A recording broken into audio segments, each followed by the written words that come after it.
Part 2. In this part, we're going to talk about the problem that our species collectively faces. George Orwell said that if liberty means anything at all, it means the right to tell people what they do not want to hear. And that may be exactly what I'll be getting into in this section. Things that are uncomfortable for us to hear. Philosopher Vernon Howard said that human sickness is so severe that few can bear to look at it, but those who do will become well. Soren Kierkegaard said, there are two ways to be fooled. One is to believe what isn't true. The other is to refuse to accept what is true. And it all really boils down to that right there. We suffer because we either believe in concepts and ideologies that simply aren't true and do not serve us, or we refuse to believe in that which is true, and therefore we suffer. Those are the two main reasons why all people suffer. The questions for this entire section of Part 2 are the following. What is the nature of this problem that we collectively face? Who or what is creating this problem? How is this problem manifested in the world? Is there an underlying agenda? And if so, what is it? So we'll be taking these in order, and I'll be spending the majority of the time in this section talking about how the problem is manifested, the actual methodologies that are used against us, and talk about what the problem is first. So this is, in one sentence, the main problem that humanity collectively faces. A small cabal of evil sorcerers control our whole planet by manipulating the consciousness of its people into a vibration of fear. We talked about what sorcery and magic were in Part 1. Sorcerers use illusion and manipulation against people to try to create opposition within the self and opposition in the world and chaos. So there's a group of these people who understand how consciousness works, and they're using that knowledge against the bulk of humanity to control their consciousness by controlling the mind, and they're manipulating their consciousness into a vibrational energy of fear. With that, only chaos and evil can be created outwardly into the world. So that's the root problem that we all face. That's what's actually occurring here. That's what we're falling victim to. Many have seen this image, the pyramid of manipulation, the hierarchical and compartmentalized structure through which those in the know, those who have the knowledge of how human consciousness works and are using it as a weapon against the masses, how they run this top-down pyramid scheme. Up here you see the top of the pyramid, the pinnacle, the summit, where the knowledge is at. Those in the know, those with the knowledge, those who are illuminated into this knowledge of consciousness, can be seen at being at the summit or at the top of a pyramid, and then all different aspects of society are controlled from the top down through a hierarchical, regimented, compartmentalized system. Those who are down here have very little knowledge of how things really work and how they're really structured. They just go along to get along. They do their job. They don't really consider the wider implications of what they're involved in or what they do. And yet, they're being used as pawns in a game, in a manipulation game, to actually create more and more compartmentalized and centralized control of everything and everyone. And you can look at this as simply a structure of knowledge. Knowledge is concentrated at higher and higher levels as you get closer to the top of this pyramid, and there is very little knowledge about how things really work down here. These are just puppets whose strings are being pulled to accomplish the goals and the agenda of those at higher levels of knowledge. These sorcerers of consciousness, as I'll call them, are occult practitioners. They use the knowledge and methodologies of occultism to accomplish their agenda. Now, the word occult is very misunderstood. I want to make it very clear that I am not speaking out against or condemning all types of occultism. Occultism is a body of knowledge that is not generally understood or known about. It is simply knowledge. It's a tool to be used by the practitioner. And what we need to understand is, just because it's a cult does not mean that it is evil. It is simply information about how consciousness works, about how we work. And it is known by some and not known by others. So as a tool, you could look at it like any other tool. For example, a hammer. You would not consider a hammer as good or evil. A hammer simply is a hammer. It is a tool. It is what the wielder of the tool does with it that makes it good or evil, that makes it being used for good or evil. So I could take a hammer and I could go out onto the street and strike the first person, bystander, on the street that I see and kill them, which would be a completely sadistic, evil act. That doesn't make the hammer evil. That makes my intent for wielding the hammer evil.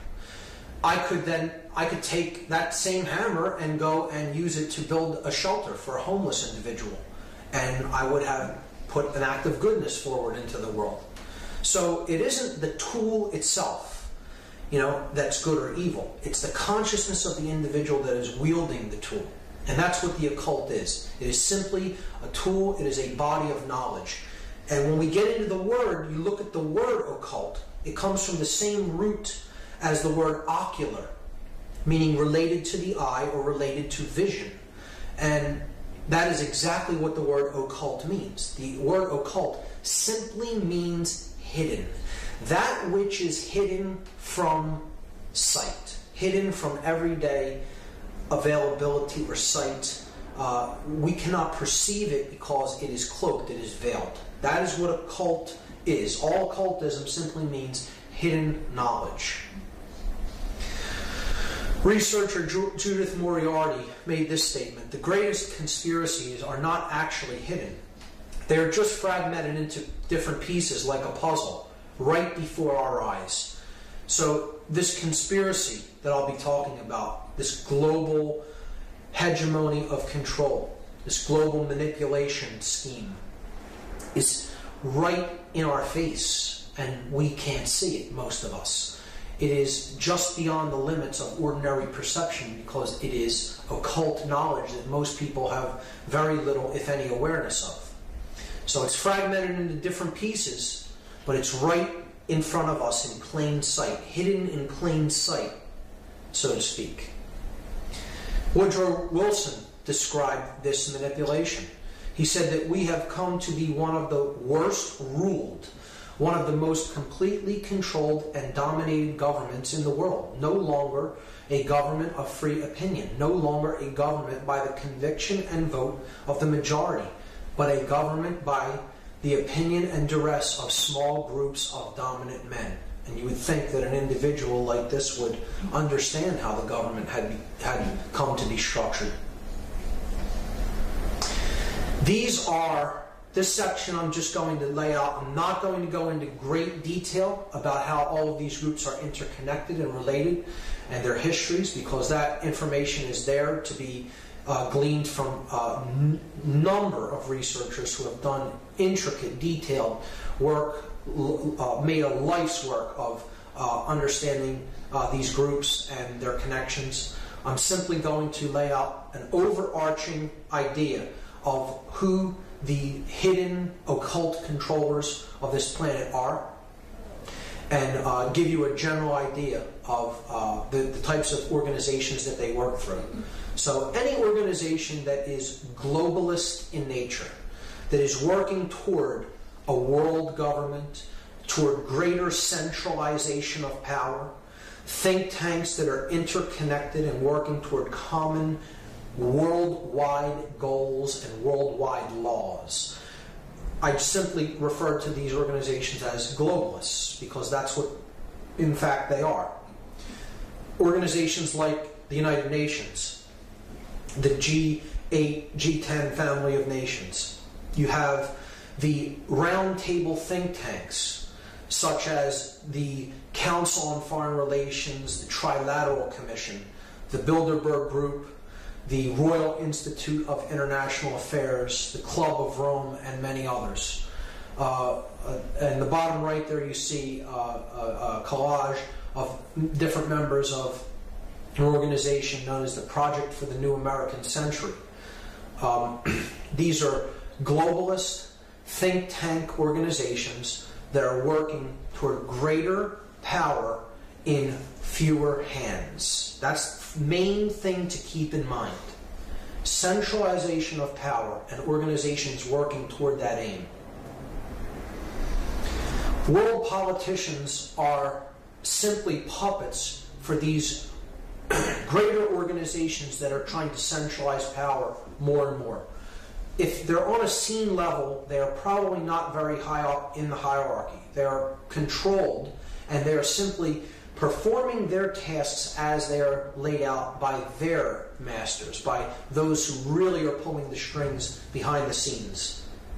But world leaders that are in seen positions of governments are certainly involved in this process of global manipulation.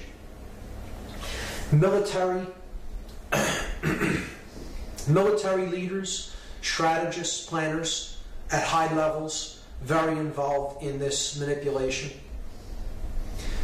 Much higher up in this hierarchy and organizational structure are globalist bankers, such as the Rothschild banking dynasty, the Rockefellers, and many other financial institutions that are really calling the shots behind what we see playing out at governmental levels throughout the world.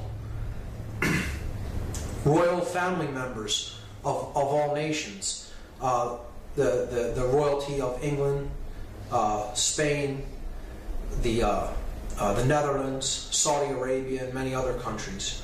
So royalty is not simply figurehead. It is involved in these organizations. It does direct the agendas of these organizations, and it does have intricate interconnections with the banking dynasties that are really calling the shots behind what we see playing out at the scene level within governmental structure. Religious and New Age ideology leaders certainly play a role in this to cover the spiritual aspect of the deception. Media moguls that control the information that we are presented with. And again, it's not my intent here to go through all of the interconnectedness between these organizations, nor to present a all-encompassing tapestry of how they work. It's simply to give you an overview that this is the body of individuals, and these are the organizations that they work through. The research is out there and has been compiled by many researchers, and you could look into that for lifetimes if you so chose. Theodore Roosevelt made this statement: behind the ostensible government sits enthroned an invisible government, owing no allegiance and acknowledging no responsibility to the people. Former president making this statement. You would think, again, that someone like this has some knowledge of how things are really structured in the power centers of the world. And he's telling you right there, out in the open, that there is an invisible government that owes no allegiance to the people. Now, The body of knowledge that these sorcerers have available to them, where it is derived from, is what many researchers have called the mystery traditions. The mystery traditions of consciousness. Again, it is not to say that this body of knowledge in and of itself is evil. The sorcerers that are doing this work of manipulation, this great work to hypnotize and enslave humanity, they are the inheritors and the perverters of this body of knowledge. It is not theirs, it does not belong to them. They happen to come into contact with it through their, perhaps, bloodlines, their involvements, okay? And they are taking this awareness, this knowledge of how the human consciousness works and how it can be influenced, and they're using it for their own ego-identified worldview and benefit. So they're the inheritors of this knowledge, and they're the perverters of this knowledge. They're using it in a perverted, irresponsible fashion to serve their own egoic will. And this is the ancient secret society networks all throughout the world that have their roots back as far as ancient Egypt and Babylon and even farther back. They had this body of knowledge. They continue in many ways to preserve this body of knowledge. Some of them for a positive purpose, some for a negative purpose. So it isn't any one given secret society that's orchestrating and controlling it all. There are very responsible and good-hearted individuals in these groups, and there are very dark-hearted, manipulating individuals in these groups. It is simply that the body of knowledge about human consciousness, it's called the mystery traditions because it dates so far into human antiquity, we don't really know when it was codified and came into its existence as we understand it. But it is the knowledge of how human beings operate.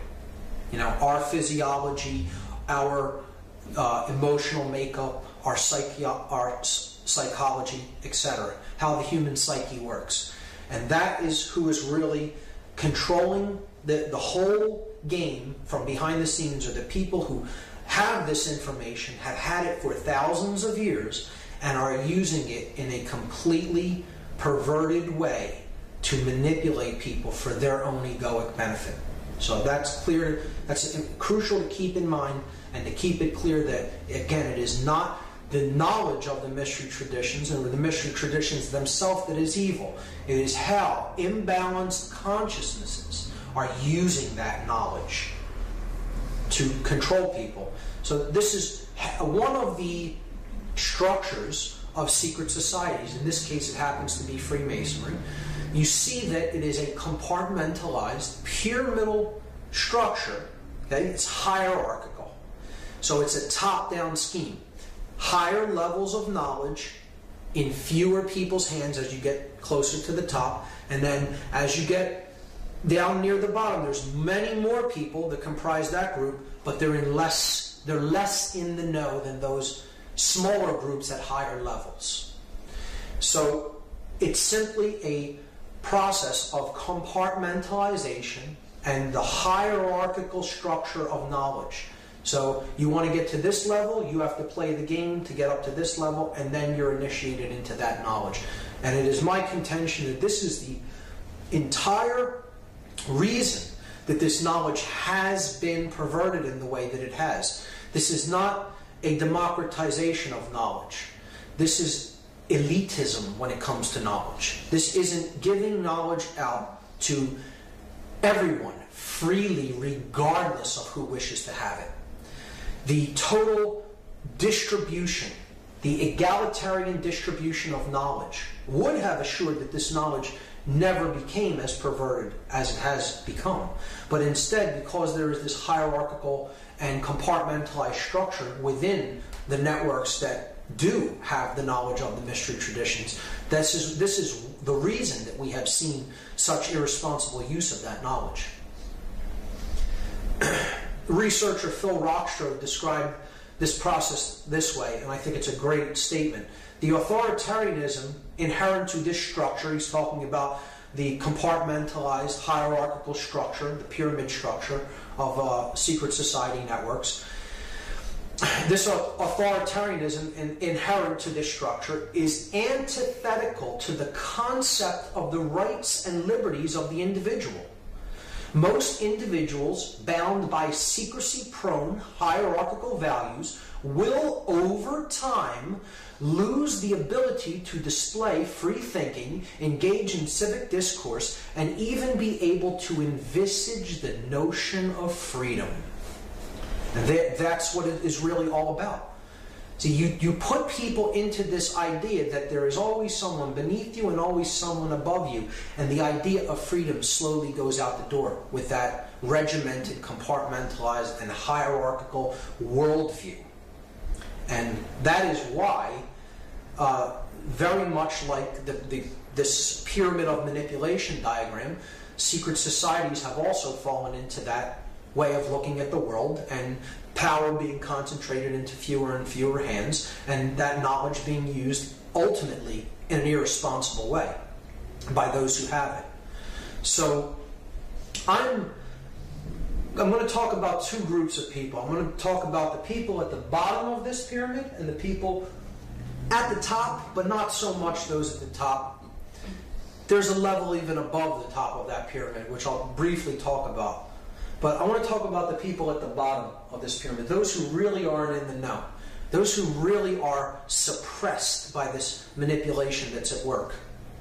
And the group that I perceive as being the most suppressed, the most damaged by this level of manipulation that is taking place. You would think it's just your average citizen, your average person, but it really isn't. There is a group that is even more manipulated, that is even more held in deep levels of unconsciousness and fear, and in being cut off from their true divine nature, and being cut off from the ever-present and ever-flowing dynamic energy of consciousness and love. And these are the people who I would consider at the very, very bottom of this pyramid with the most weight pressing upon them. And it is the controllers of the world, the military and the police. These are the people who are the most victimized by this hierarchical structure of manipulation. Sadly, they're often the people who understand how this dynamic is at work in the world more than anybody else. They don't understand it more so than anyone else because their consciousness is in that shutdown of a mode. And because they're so ruled by the reptilian complex of the brain that they're in that fear vibration, they're in that confusion vibration, and they're just being given orders, they're just following orders to go out and control things in the external world because they've bought the big lie, and they've bought the lie that says that control is the answer, that you can create order from control. And we've already looked at that in part one. It's like trying to dry wet clothes by pouring more water on them, or trying to put out a fire by pouring more gasoline on it. You will never create the opposite polarity by adding the same polarity to the situation. So you can never create order by adding fear, confusion, and control to the mix. You can only create order by adding the love dynamic. Love, dominion, or non-duality, and freedom is how order is created. I can't emphasize that enough. These are the people that are actually the most damaged by this system and the most manipulated. They actually have the brunt of the weight of the system upon them more than anyone else. And as such, they need the greatest amount of help and the greatest amount of emotional support and understanding in getting to a higher level of consciousness, which will be exceedingly difficult for these individuals, particularly if they do not wish to come out of their worldview, their negative worldview that is based on separation and control, and they have great attachment to being right, to that the world is the way they currently think that it is, even though it bears very little resemblance to reality in any way. It's quite unfortunate. So they actually need our help more than anybody else. Now, back to the top of the pyramid. Those who are really in the know, really calling the shots. Is there something even higher than that? And I'm really here today to tell you that, yes, there is. And I'm kind of uninterested in what really controls the game from even higher than the top level of the pyramid, because in either event, it's the same way that they accomplish it, and it will be undone in the same way, through a rising of awareness and consciousness. I'm here to tell you that the highest level of this pyramid is not the summit. There's always a hidden chamber built into any great pyramid. And the hidden chamber is where the shots of the game are really called from. Okay? And it is now known that there is one sorcerer that sits in the middle chamber, in the hidden chamber of this pyramid of manipulation. And this one sorcerer alone calls the entire shots of the entire game. They're holding all the keys to all the locks on all the doors. And there's a device now that you can look into, and you can discover who that one hidden manipulator, hidden sorcerer, hidden prison warden, if you will, is. And there's only one. And the device that has been built that enables one to look into it and find out who that hidden controller really is right here. It's a common, everyday mirror, because that is who controls the entire game. The individual, the person that stares back from that looking glass, is who has all the keys to all the locks on all the doors, and it's all about what is going on within. That's what's really controlling the game. Every individual is their own prison warder. See, we ultimately create our own manipulation, our own enslavement, our own domination. So it is up to us to individually raise our consciousness, our understanding of what is taking place, to break out of that prison, break out of that shell of shut down consciousness, to understand what's really going on here.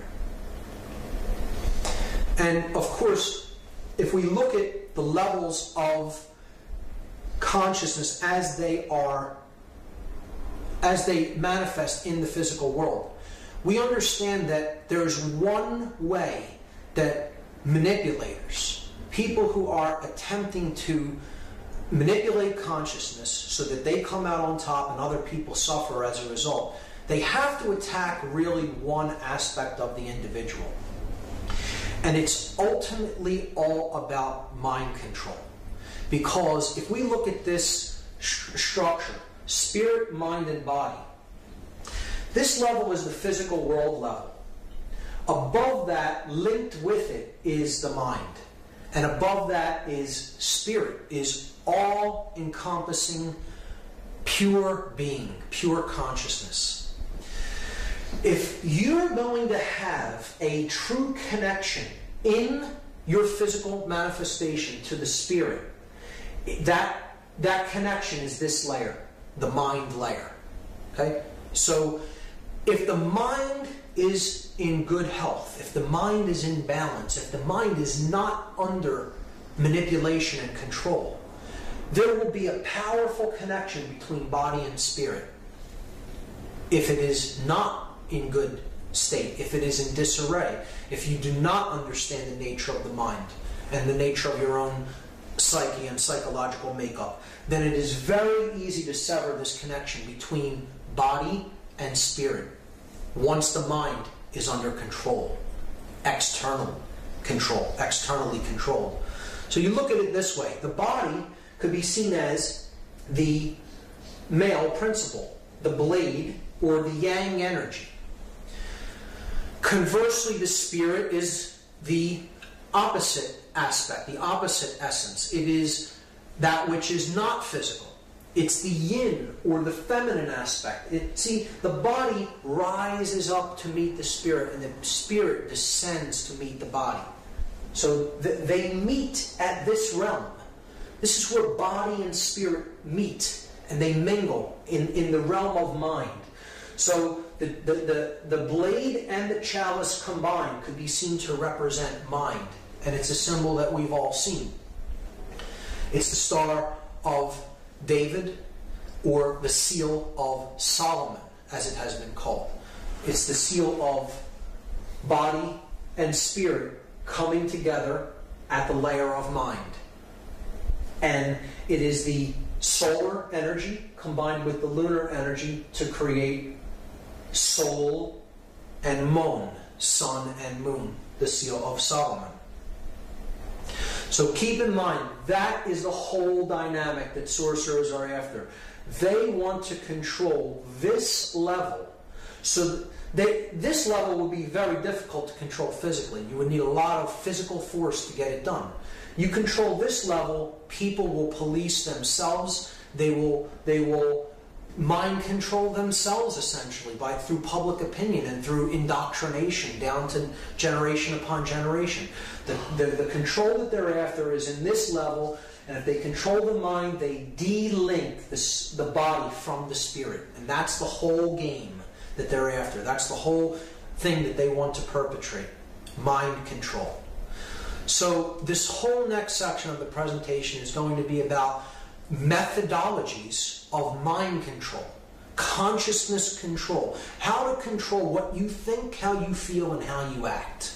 Okay? The methods of manipulation that are employed against us, members of the human species, by people who have this occultic knowledge and use it for their own egoic benefit.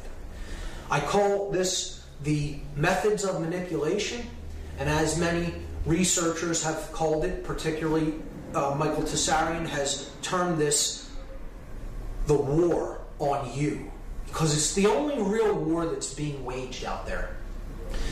There isn't a war on poverty, there isn't a war on homelessness, there isn't a war on ignorance, there isn't really a war on terrorism.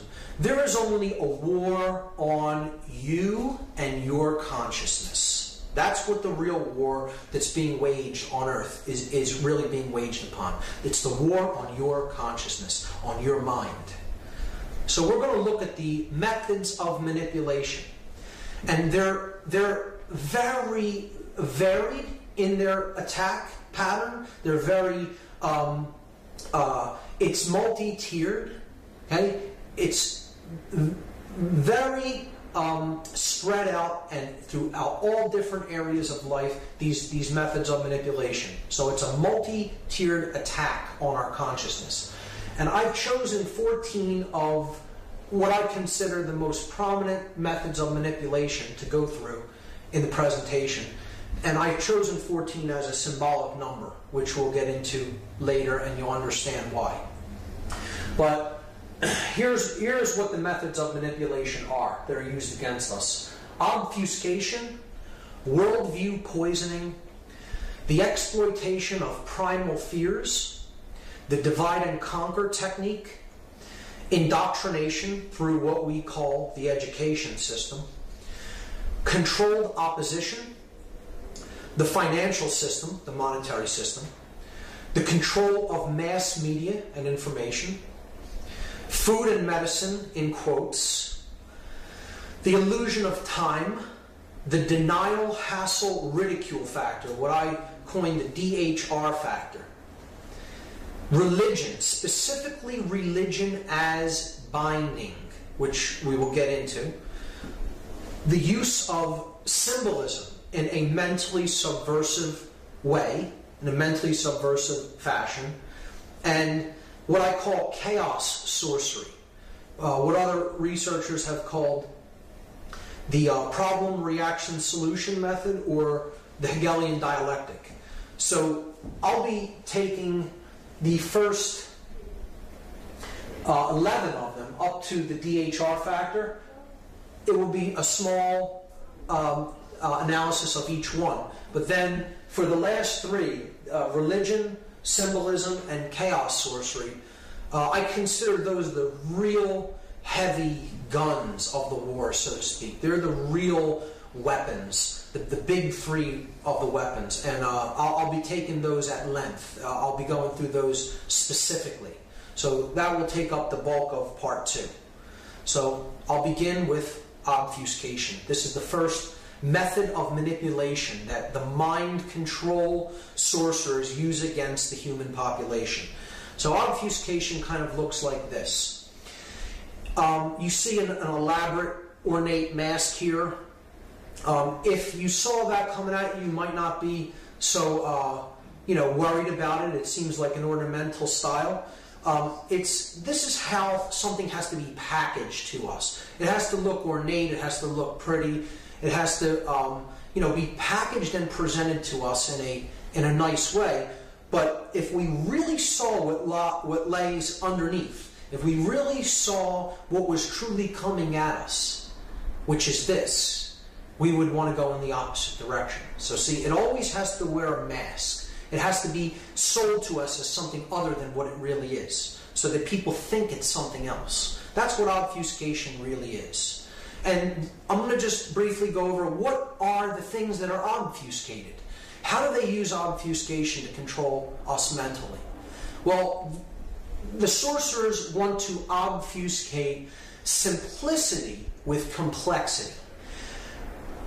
In fact, everything that I'll talk about in this presentation is quite simple, taken in and of itself. The tapestry may be ornate and may be a lot of information to take in, but each individual component is simple, and that is because the truth is always simple. It's always easy to understand truth. Truth never comes at us with great levels of complexity. It's always something simple and elegant, just like we find in nature.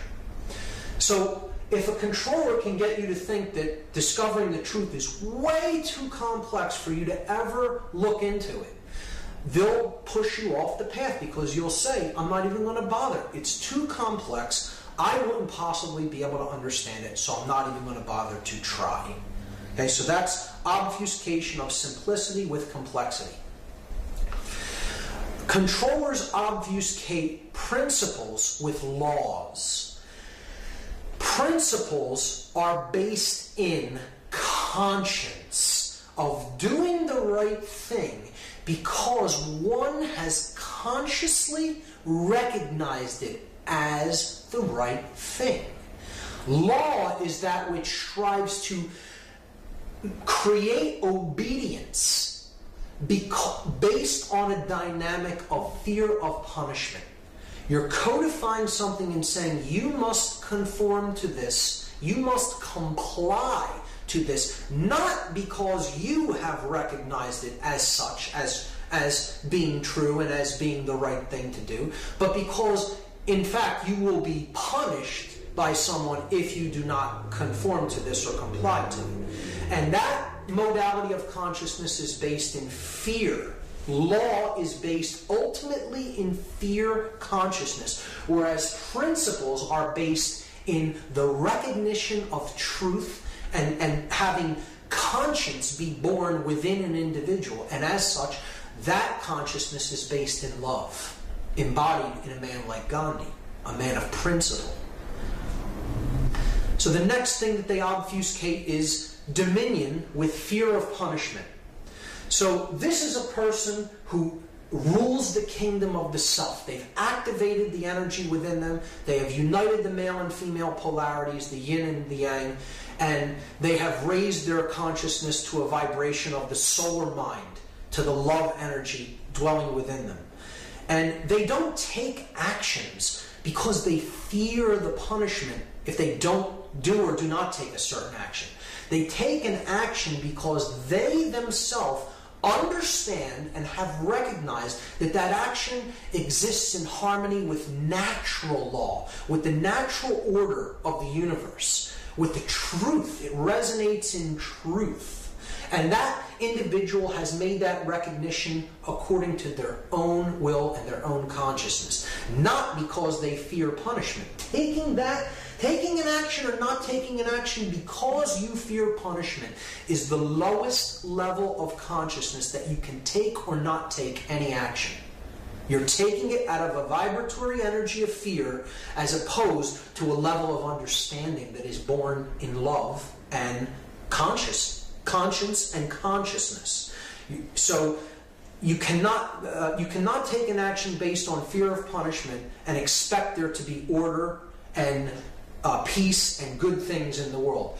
We have to make these recognitions through the raising of our own awareness that they resonate with truth and take action according to those principles. The next thing that they obfuscate is gnosis with belief. See, gnosis can be defined as an understanding that is born through direct experience of a thing. So gnosis means you don't believe that it exists. You know that it does because you have a direct experience of that thing. So you could put your hand in a pot of water and it's hot, and then you have gnosis that it's hot because you actually placed your hand in the pot and you know that it is hot. Someone else, if you said, okay, that's hot, they may believe you, they may have a belief about that, they don't really have gnosis of it until they directly access it or directly experience it. So that's what gnosis is. Gnosis is knowledge born of direct experience. Belief, which is what religions want you to have. They want you to simply believe something because it is told to you by someone that came before you, will put you into a modality of consciousness where you're not really thinking your own thoughts. You haven't really thought through why it is you may hold a particular belief or value. It is just something that you have acquired from someone else's understanding of the world. And that's why I say throughout this presentation, no one should believe anything that I'm saying throughout this whole presentation. It should resonate with you as truth because you looked into these things on your own and determined they are true or not true. And then live your life in harmony and in according to your understanding of that. Not because you believe what I'm saying. I'm not asking for anyone's belief. If I was asking for anyone's belief, I would be no better than any other religious leader. So I'm looking to inspire gnosis within a person. That you look into things on your own and come to your conclusions about them because you yourself have studied and considered them and know how they work. Individuality is obfuscated with culture. And this is a big one because all the value within us is carried in the individual. The individual is of ultimate value. And again, an individual is unique, a unique expression of consciousness. And culture, as the late Terence McKenna, one of my greatest mentors and teachers, said, culture is not your friend, folks. He was very fond of saying, you know, it's that which controls you. It's a cult, so to speak. So culture is trying to make everyone conform to its value system and its ideology about what is true and what is right. And oftentimes that's not really in harmony with the truth, with natural law, with how things really operate in the world. It's simply that way because people who came before us made it that way.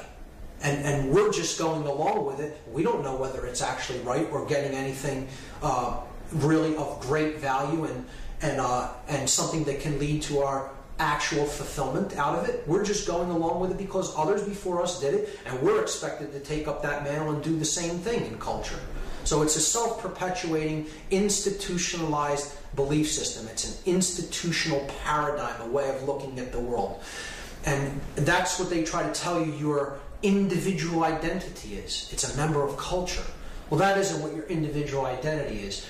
The true identity of the self is pure consciousness experiencing itself in a multitude of forms, and that's where the greatest value lies, within the individual, not within a culture. They obfuscate openly truth with lies. This is very simple. They'll just tell you black is white, white is black, and it's this way because we said so, because we're the arbiters of truth, and we will tell you what is right and what is wrong. We'll make it up as we go along, depending on our objectives and our aims and our goals. So the truth is what we say it is. It's not something that's out there. It's just all relative. Moral relativism again. Truth is what I say it is because that's what's good for me. Well, that isn't really what truth is. Truth is actually independent of the individual, and we need to use our perceptions to get into harmony with it. The truth actually exists independent of what we think or feel about it. So that's another method of obfuscation, and this is how moral relativism works. Obfuscate the truth with lies. Obfuscate good with evil. Get everybody believing that they'll continue to do things that really aren't good for them, but they'll end up getting something good out of it. This is the hamster in wheel syndrome. I'll keep doing this and getting one result, but expect to get another result, which I can never get by doing this, but I'll continue to run around in the wheel anyway. See, they want you to believe that you can get that which is good by really doing things that are harmful ultimately, and are not in harmony with nature, in harmony with natural law, in harmony with the truth. So people are really living this here. They're living that which is going to get them that, and they think it's going to get them this. It'll never work that way. And that's what attachment is all about. Attachment to doing things one way, thinking a certain way, and you expect that somehow magically, even though it's never gotten you what you want, it's going to suddenly get you what you want one day. And unfortunately, it doesn't work that way. The next method of manipulation is worldview poisoning, as we talked about a bit in part 1. Worldview poisoning is through constant application of repeating certain phrases, repeating certain concepts, and putting ideas into people's minds, you get people to look at human nature in a certain way, as damaged, as fundamentally flawed. Even upon coming into the world, we're born in an evil state, we're born in a damaged state, in an impure state. And that isn't really what human nature is. We have to see this for what it is, a method of worldview poisoning. We don't come in evil, we are conditioned through those who have come before us and through the bad information that we take in and accept as truth. That's how we become flawed in our ways of looking at the world and of being in the world. This is what human nature really looks like. It is fundamentally good, it is fundamentally nurturing and protecting, and wants to help raise ourselves and other beings to higher levels of awareness. Another way that the worldview is attacked is by getting people to identify their value with a number or a group of possessions. So this has to do with how we view mentally our value as an individual. Do we look at ourselves as how much money we make? How much money we have in the bank? What kind of car we drive? What kind of clothes we wear? What kind of house we live in? Or do we recognize that no value can be placed upon the individual because the individual is of infinite value? And the individual is an expression of infinite consciousness having an experience in the physical world. And if we look at that as our value, then we can't be brainwashed, we can't be mind controlled, because we'll recognize the spiritual nature of ourselves in others that we're around. In other words, that which is divine in me recognizes that which is divine in you, as encapsulated in the phrase namaste, or by the Mayan in la catch. I am another you, you are another me, because this is our true value. The controllers want people to think, to mentally believe that there is no such thing as change, that there is a static state. It has always been this way, it is this way now, and it will always be this way, and this is simply untrue. This is another method of worldview poisoning, another methodology to control consciousness. I'll often say to people, so much change is occurring, it's almost impossible to keep up with it. And people often respond, nothing's ever going to change. It's always going to be this way. They're a victim of this worldview poisoning that it is impossible to create change, because they think that change has to be something that happens instantly on a global level. It doesn't work that way. The global change is happening slowly by individuals changing themselves, their own consciousness. We have to change and become the butterfly, and that's how change happens on a global scale. Okay? So change is possible. Thousands of people alive today are evidence of this, and it can be done. It often happens in small steps, and it happens by each individual being the change, changing themselves. The next method of manipulation is preying upon our primal subconscious fears that go back to human antiquity. And here's what they are. Our primal fears are fourfold.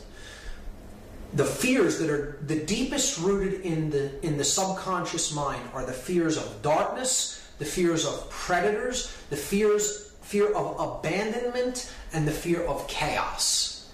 So the controllers know this, the sorcerers know this, those who are using mind control understand that we are motivated to avoid these fears. So they use them against us all the time. And here's how it works. See, the sun is the greatest friend of mankind. There would be no life without the sun on this planet. Could never exist without the sun. Sun provides energy, light, heat, warmth, food, okay, for plants to grow and other animals to live. So there is no life without the sun. The ancients understood this quite readily, and that is why the sun is revered and worshipped in many ancient religions and cultures. Winter is a time of the sun not being present, so along with that you get the cold, you get die off of plants, you get the scarcity of food, you get animals coming in and encroaching territory, and things becoming a more dangerous place. So you're looking to the father figure, the strong male dominant father figure, for protection of those that aren't as strong and are as physically able to control the surroundings. So when the sun is going down and not present, or is absent for a long time, as in winter, the main source of protection is the male dominant father figure of the tribe or the culture, because he is the one that will protect the tribe, protect the family from these guys, the predators. That ties in with the other primal fear. So you have the fear of darkness tied in with the fear of predators. And if the father figure abandons his people that he is protecting, then they are exposed to the influence of predators. So there is where the fear of abandonment ties in to this story about how these subconscious fears have been working on us since the dawn of mankind, since human antiquities.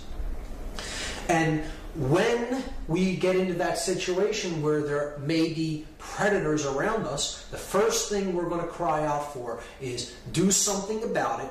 This can't continue to go on. We need to be protected by the big daddy figure, the male dominator father figure, which in our culture has become the governments of the world. Those who we look to for protection, and we are dependent upon, we have become dependent upon, because they have been propped up as the male father figure of our culture to protect us against any threats. When in fact, the joke is really on us. Because a predator, if you break the word down, is simply a predator, one who has come before another. And again, this ties in with the ancient mystery traditions, the ancient secret societies that had the information of consciousness, and these are the people who are ultimately in control now, who are calling the shots from behind the scenes, and they are predators to our level of awareness. They've had this knowledge for thousands of years. They know we don't have it. For them, it's almost as simple as shooting fish in a barrel, because they have all this knowledge about how we work. We have very little knowledge about how we work, and many don't even desire to have it. That's one of the main problems.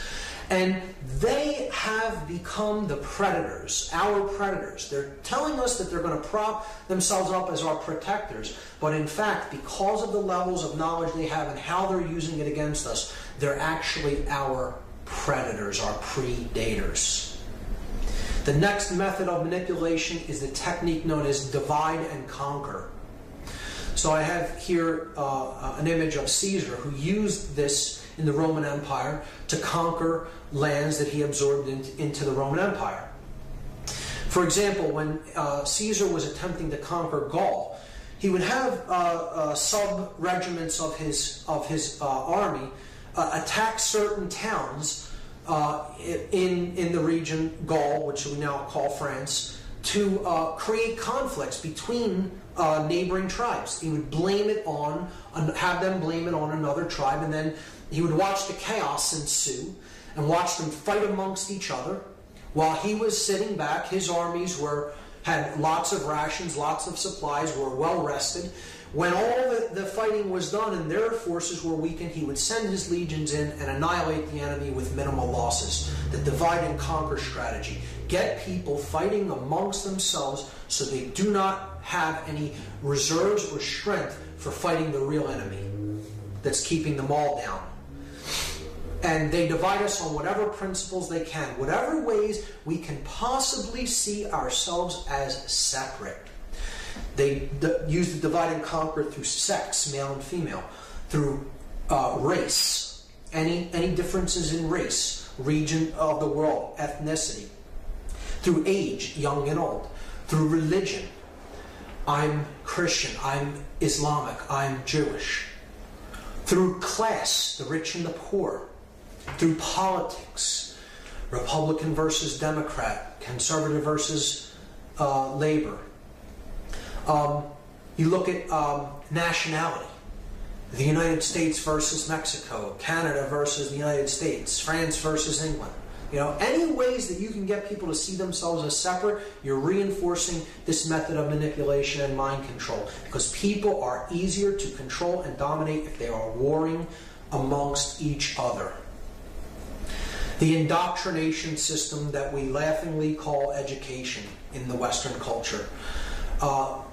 Western education has become almost entirely left brain. And we talked about what the imbalance in the brain does to the brain chemistry and the brain physiology. Our culture is actually a system of indoctrination toward the left brain. Reading, writing, and math. Science. The absence, largely, most programs that get cut from school are artistic, creative programs, music, things like that. We need a whole-brained education that encapsulates and that encompasses both left and right brain for a holistic approach to balancing both brain hemispheres and having them come together in coherence. And unfortunately, that isn't what we have. We have outcome-based systems of education that are really there to dumb people down, to keep them in a half-brain state of consciousness, to teach them only 5 sense identification, and to prepare them for roles, for ego-identified roles that we call jobs, that are basically preparing people to be. This education system is designed to prepare people to be conforming, obedient workers. That is what they're trying to pump out through the scientifically crafted form of indoctrination in the West that we call education. And what I'll be talking about later is a cultic symbology that is used throughout our culture. One of them is the square graduation hat, the board that is worn on top of the crown chakra.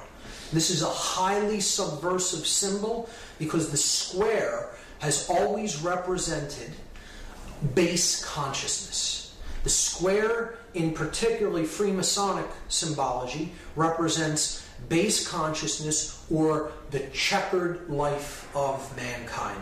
Those who are wanderers between light and darkness, never really knowing which is which. So they lead the life of a pawn. And it's particularly subversive because it's a black square that represents darkness, ignorance, strife, conflict. The black square, a highly subversive symbol, and they're placing it upon graduation, upon the crown chakra, the place where the energy of consciousness is strongest in the physiology. And a highly subversive symbol representing that one has become gradually indoctrinated. They have graduated to the consciousness of the square. It's absolutely amazing that a symbol like this can be put right before people, and they think of it as something that is positive and revel in it. Yet it is actually a very subversive usage of symbolism upon the consciousness. The next method of manipulation is controlled opposition. So this is the illusion of two opposing forces fighting each other when in fact they're actually the same force. It's a flip side of the same coin. Best example of this is Democrat versus Republican. There is no difference between the two. There is only really one political party doing the agenda of the manipulators behind the scenes, the international banking dynasties, and the occultic controllers that call the shots. This is a great political cartoon here.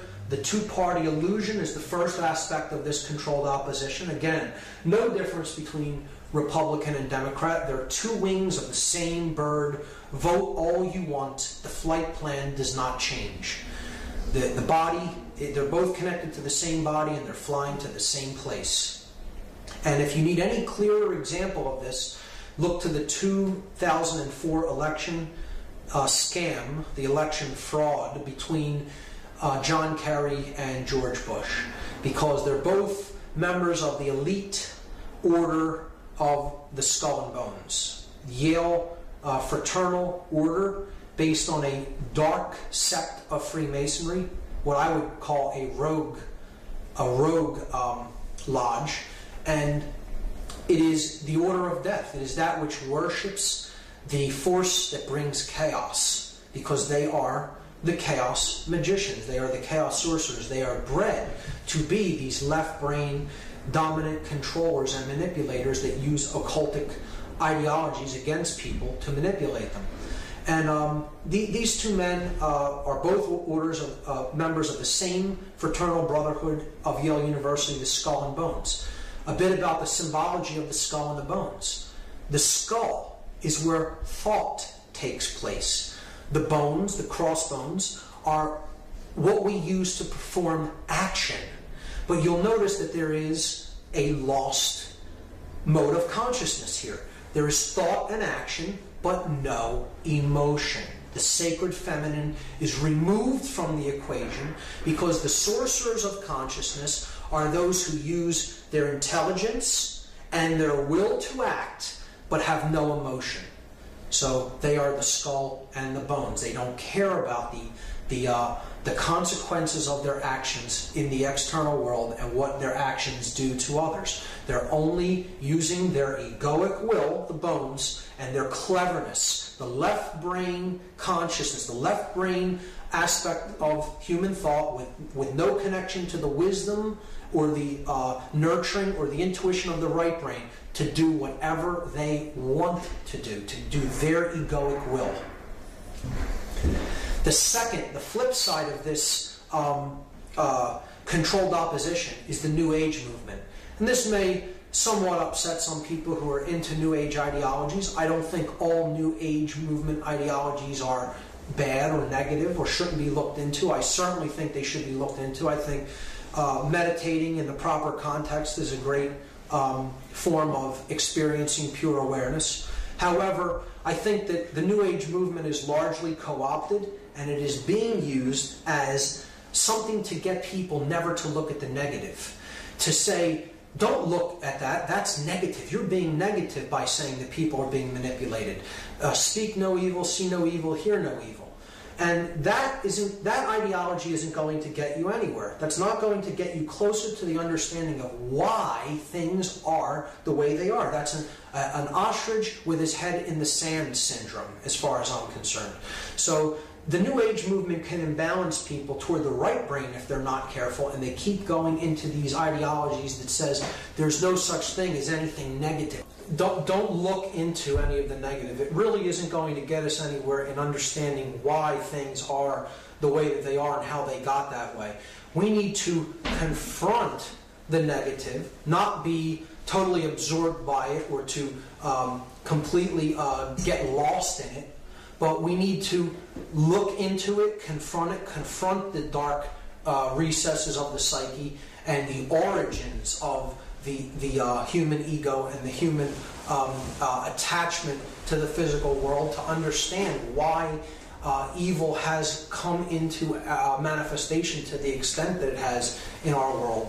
If we're really going to solve these problems, we have to go into those levels of the deep, dark recesses of the subconscious and confront the shadow there where it lives, if we're going to come out of it and be reborn in wisdom and understanding.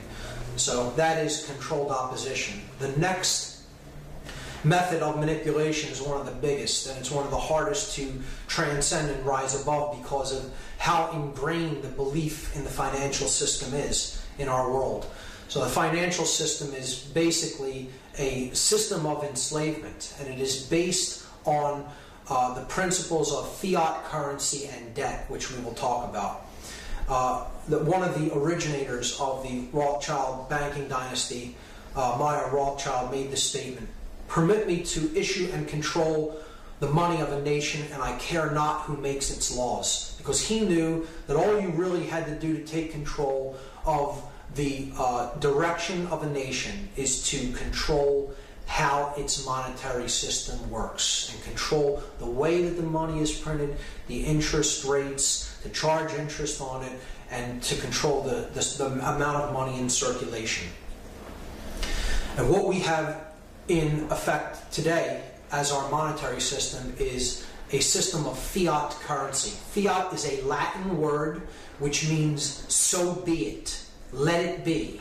And this is exactly what our monetary system is. Money is printed at the whim of money printers. They simply say, let it be. The Federal Reserve System, a conglomeration of corporate, privately owned banks that has nothing to do with our system of government. It is wholly privately owned and operated, and it essentially controls our government, our lawmaking body, and our lawmaking decisions in Congress. And this fiat currency system is actually a system of printing money at the whim of the money masters in order to create one thing, and that is debt. Our money system is essentially nothing but debt, because every dollar that is printed carries debt with it. The amount of money in circulation never equals the amount of debt that is owed. So it is a self-perpetuating system of debt that can never be paid off. It just grows larger and larger and larger. Thomas Jefferson warned against this type of a monetary system. He said that banking institutions are more dangerous to our liberties than standing armies.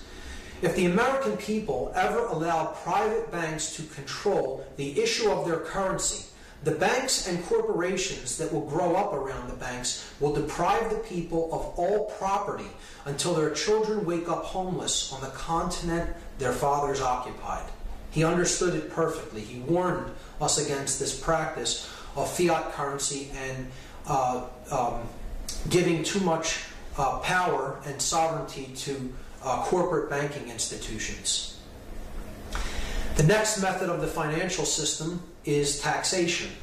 And taxation is one of the clearest forms of indentured servitude, at least it is to me, than anything else that I've ever looked at. If you're saying to someone, for whatever reason, you must give me this much of what you make, and I will determine how much of that you will give me, I can't understand how anyone can look at that and not understand that that is a form of slavery. You're saying that the product of your labor is not your own. It does not belong to you. It's essentially saying that your physical body that you use to put your labor into effect in the physical world does not belong to you, and it is owned by someone else who can tell you what you will and will not do with your earnings. So this slide should upset a great deal of people, because these 4 months are essentially the months of the year that your average middle-class American works for nothing. All of this money is given to the state. All the money you make on all of these days, January, February, March, and April, are all given to the state through various forms of taxation. Then you're taxed on what you buy as well. But the average citizen, 1/3 of their earnings are given over in taxation. And we actually still think that we are a free people. So manufactured lack is the next example of how we are controlled through the financial system. And third world nations that are controlled by these banking dynasties, they get into these situations not because they don't have the resources to feed and clothe their people.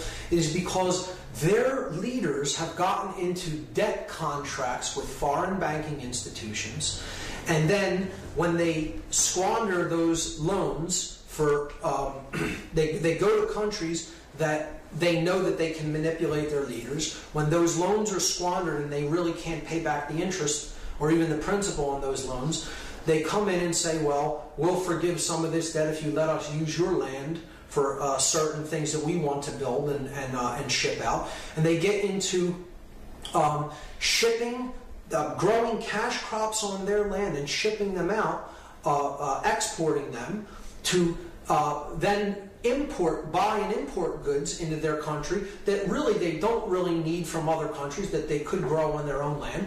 And they're exporting their main resources that could be used, those resources could be used to feed and clothe their people.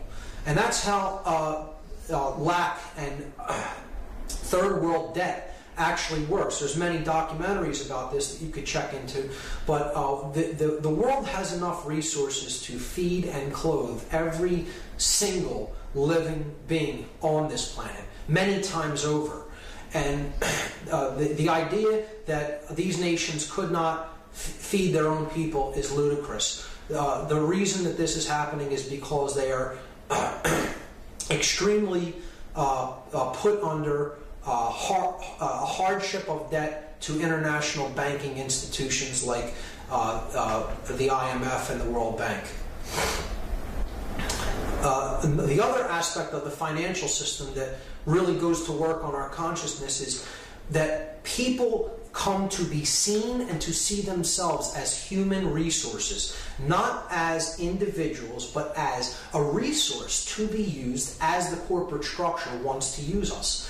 To look at human beings as simply a resource is to devalue their individuality and their uniqueness and have people see themselves as a thing, as something that isn't really actually human, as an object. See, they want us to see ourselves as simply worker drones. You're just a drone that can be replaced at any given time, and someone else can step in and do that task. It was described beautifully in the allegorical movie The Matrix by the character Morpheus, who said that humanity has simply been reduced to one of these, a battery, to power the structure of the Matrix, to power the machine world. And that is what we are when we see ourselves and we allow ourselves to be seen as human resources. Ultimately, the financial system boils down to one word: slavery. It is what is used to really chain us and get us to see ourselves as workers, as a worker race of people, and it's used to actually keep us in servitude, to serve interests that really we don't benefit from. We think we do, but in essence we don't. Things continue to go on as they are, benefiting an elite class a very small elite class while millions of people go hungry and starve. And there's no reason for it. The financial system is slavery as long as a differential profit motive monetary system is in existence.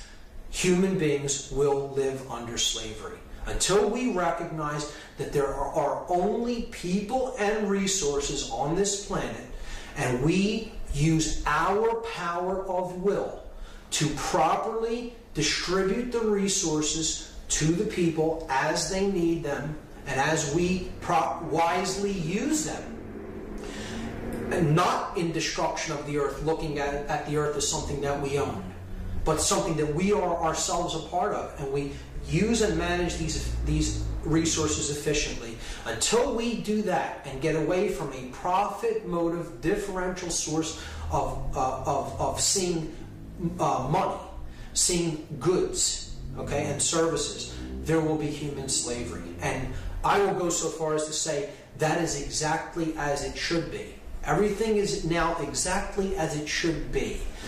Based on our level of consciousness, we are getting what we are creating through our consciousness. This isn't something that is happening to us. That's why I say we are in the hidden chamber of the pyramid controlling the shots. It is up to us, what we put into manifestation through our thoughts, emotions, and actions, that determines what happens to us collectively. So if we want to continue to believe in the monetary system and continue to live as if somehow it never has gotten us what we really want. It's always created more suffering and more debt and more enslavement. But we want to believe, we want to stay attached to a belief system that doesn't benefit us. And we want to think we'll continue to do that and somehow it'll just work out okay. We'll suddenly just get something that we've never gotten as a result of doing this. We're going to continue to be enslaved. And again, it should not be any other way. When we change our consciousness, the shackles will come off. The next method of manipulation that is used upon us by the sorcerers of consciousness is the control of our mass media. The information that we get to hear through mainstream channels on any given day, the mass media, companies like CNN, CBS, NBC, ABC, Fox News, Time, New York Times, the Washington Post, these are all tightly controlled hierarchical systems of scientifically crafted information dispersal that can be summarized under one word: propaganda. These are propaganda corporate entities. They are pumping out a worldview, a vision of seeing the world, a way of seeing the world that the people who own these entities, which are approximately now 5 companies, want us to perceive the world. So these are the disseminators of the mind control through society to get people to think not for themselves, to not get people to learn how to think, but to tell them what to think. And you'll hear all forms of negativity, all forms of violence, of dog-eat-dog world, of man's hatred of other men, of rioting, of natural disasters, any kind of fear-based mentality that they can pump out into the culture through the media. They will do it because it is all about keeping people in fear. Fear. At least that isn't happening to me. I better shut my mouth and go along and just keep my head down and just do what I'm doing. Don't think about things too much. Don't question things too much. Be glad with what you have, that it's as good as it is. Because look at what's out there. Keep people in fear. Make them think, it's great that I even have what I have now. Because they'll never really think about how they're spiritually impoverished, morally impoverished, psychologically, mentally, and emotionally impoverished. You keep pumping the modality of fear into them. And if that isn't working even as good as you like, you have distraction, you have sports, you have celebrity celebrity worship and celebrity gossip. This isn't even news. This is pure distraction. This is dissuasion, to get people to look the other way. Get them to pay attention to something that's really utterly meaningless, so they're not really seeing what's happening to them. And being people like this in the media, on these conservative talk shows, on these they're really just pumping out a worldview that the state wants people to think.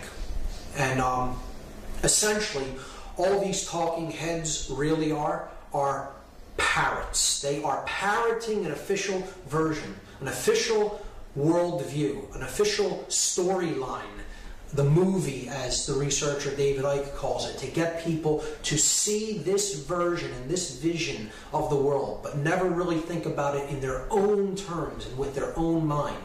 Just accept what we've told you.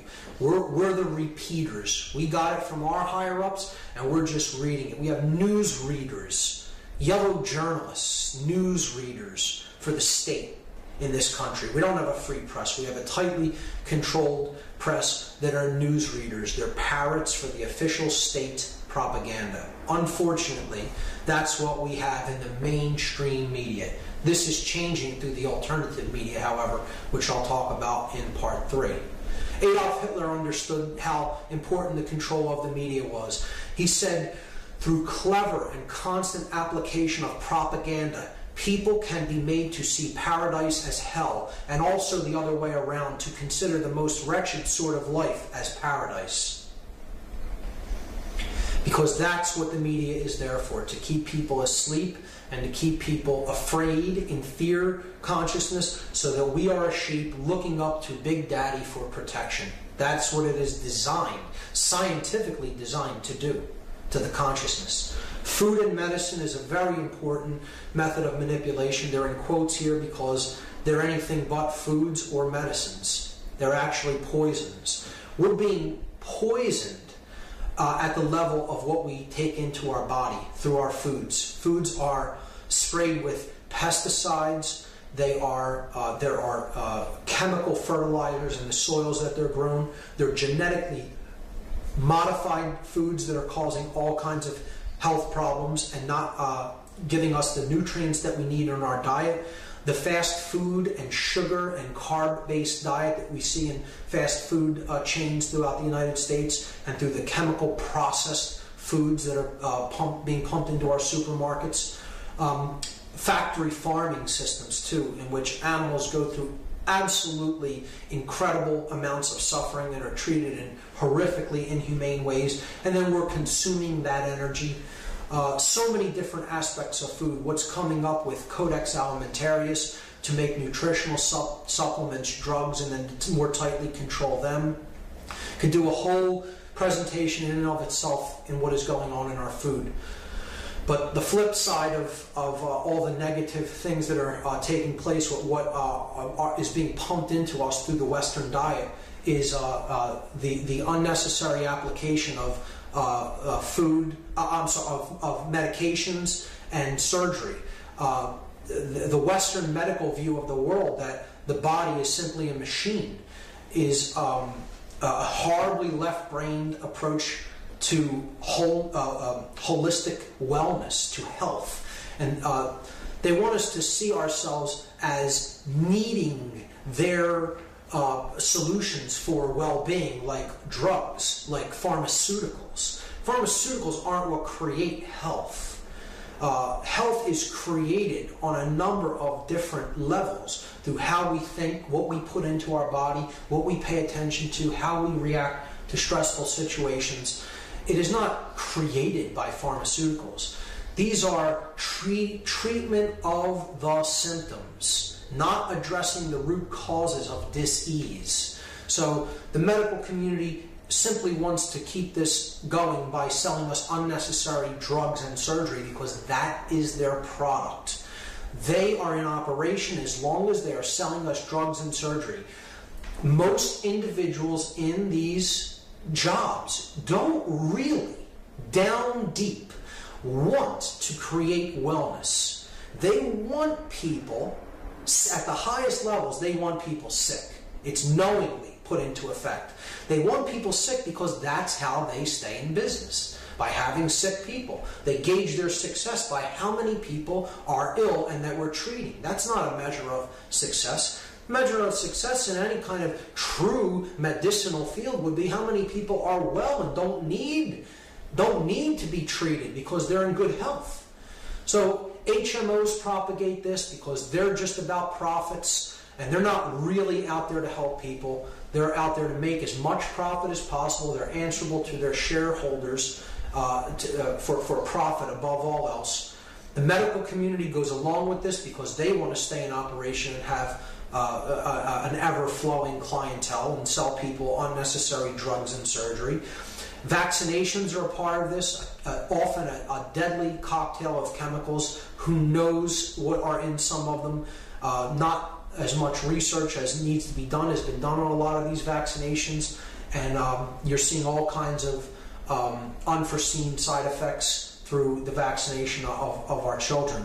And then this brings me to the often what can be the most harmful substances that one can put into their body, the antidepressant series of drugs, SSRIs, which stands for selective serotonin reuptake inhibitors. These lock serotonin in the neural pathways between synaptic clefts, and oftentimes, because this serotonin cannot be reuptaken into the brain chemistry, it will start to bond in place in between the neurotransmitter will bond in place in the synapses, and this can cut people off from certain emotions and certain levels of consciousness and certain ways of opening up their mind, expanding their consciousness, and seeing things in a new light. This is a scientifically engineered way of keeping people at a very specific level of consciousness and a very specific level of feeling the emotions that they're experiencing, and often not feeling them at all. Some people report that these substances make you incapable of feeling certain types of emotions, and that's why I would say they're extraordinarily dangerous to be messing with, because and they're absolutely overprescribed as well. But they're dangerous to be taking and messing with because anything that really permanently affects serotonin levels I would view as a dangerous compound to put into the body. We are meant to feel certain emotions because our emotions are our compass for our moral direction in life. You start to play the numbing out of emotions game, and you're heading on a very slippery path into robot consciousness, let's put it that way. So that's my take on SSRIs. I call them the demon drugs, a class of demonic compounds. Very, very much against their use and overprescription. The illusion of time is the next method of manipulation that the sorcerers of consciousness use against us. This is kind of a conceptual one. It's a heady one. You have to visualize this aspect. So time is a quality that we often see in physical terms. We say, I don't have enough time. I am spending time. Time flies. See, it's looking at time as a physical quantity based on physical movements of astronomical bodies. So you're quantifying time, and you're saying that it's a physical thing. This goes hand in hand with the idea that time is money. Time is value to us, and we have to acquire it, or we have to look at it in a way that is physical in nature. So this keeps the consciousness very much grounded in the physical world. It's based on physical astronomical objects. It is based on physically, endlessly repeating cycles that go over and over and over again and repeat endlessly. So it's a negative worldview way to conceptualize the notion of time. This is a great depiction of what I look at as present moment awareness, or the idea that time is actually an illusion.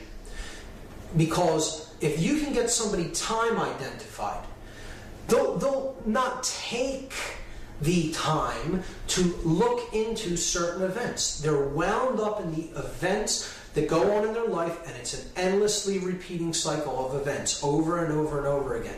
Nobody dissuading from, going off of the usual path of what they do on a daily basis, and they're locked in an endlessly repeating cycle.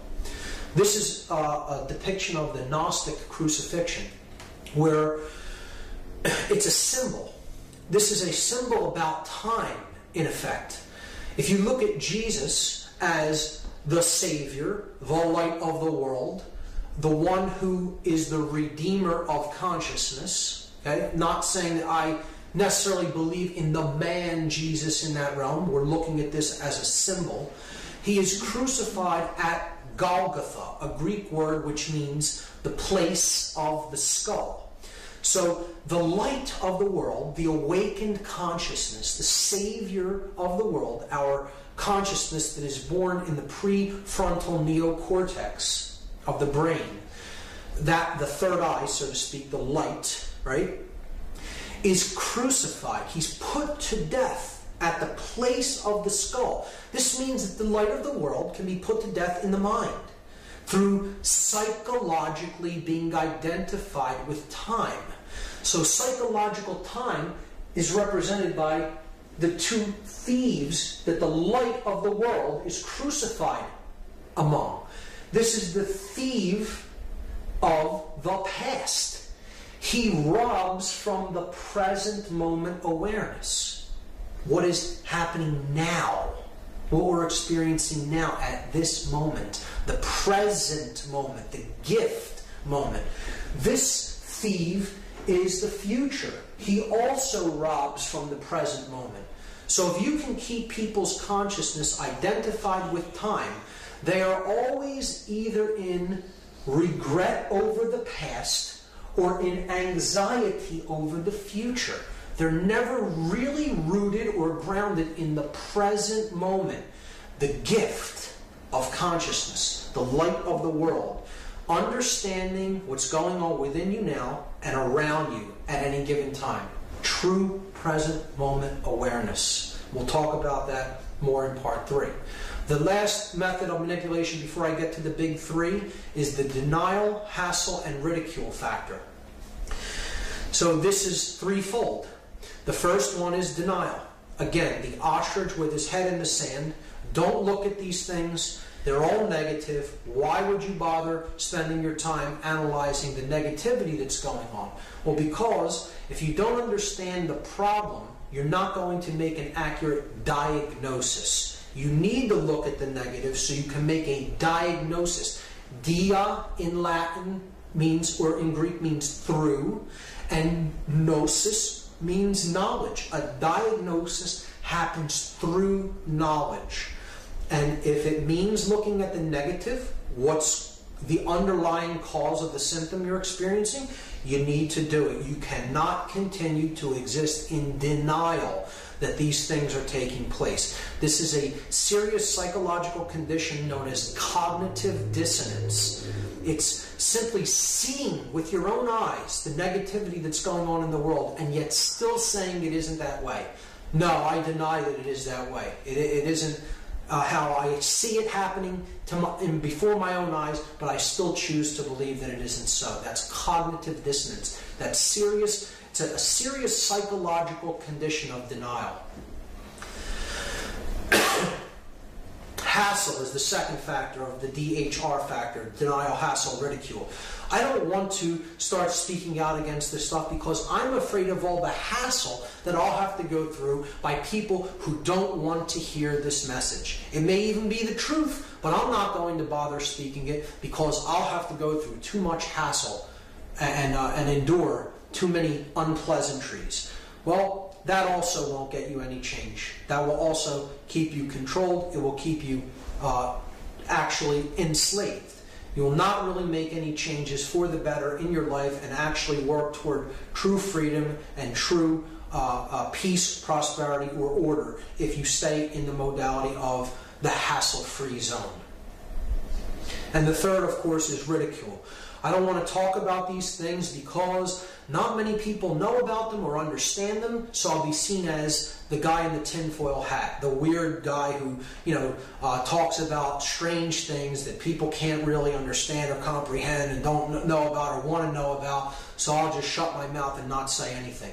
And this is another way that we police ourselves. These methods are how the sheep become the sheepdog and police themselves. Denial, hassle, ridicule. We fall prey to these. We're not really working toward true change. We're not really working toward true freedom.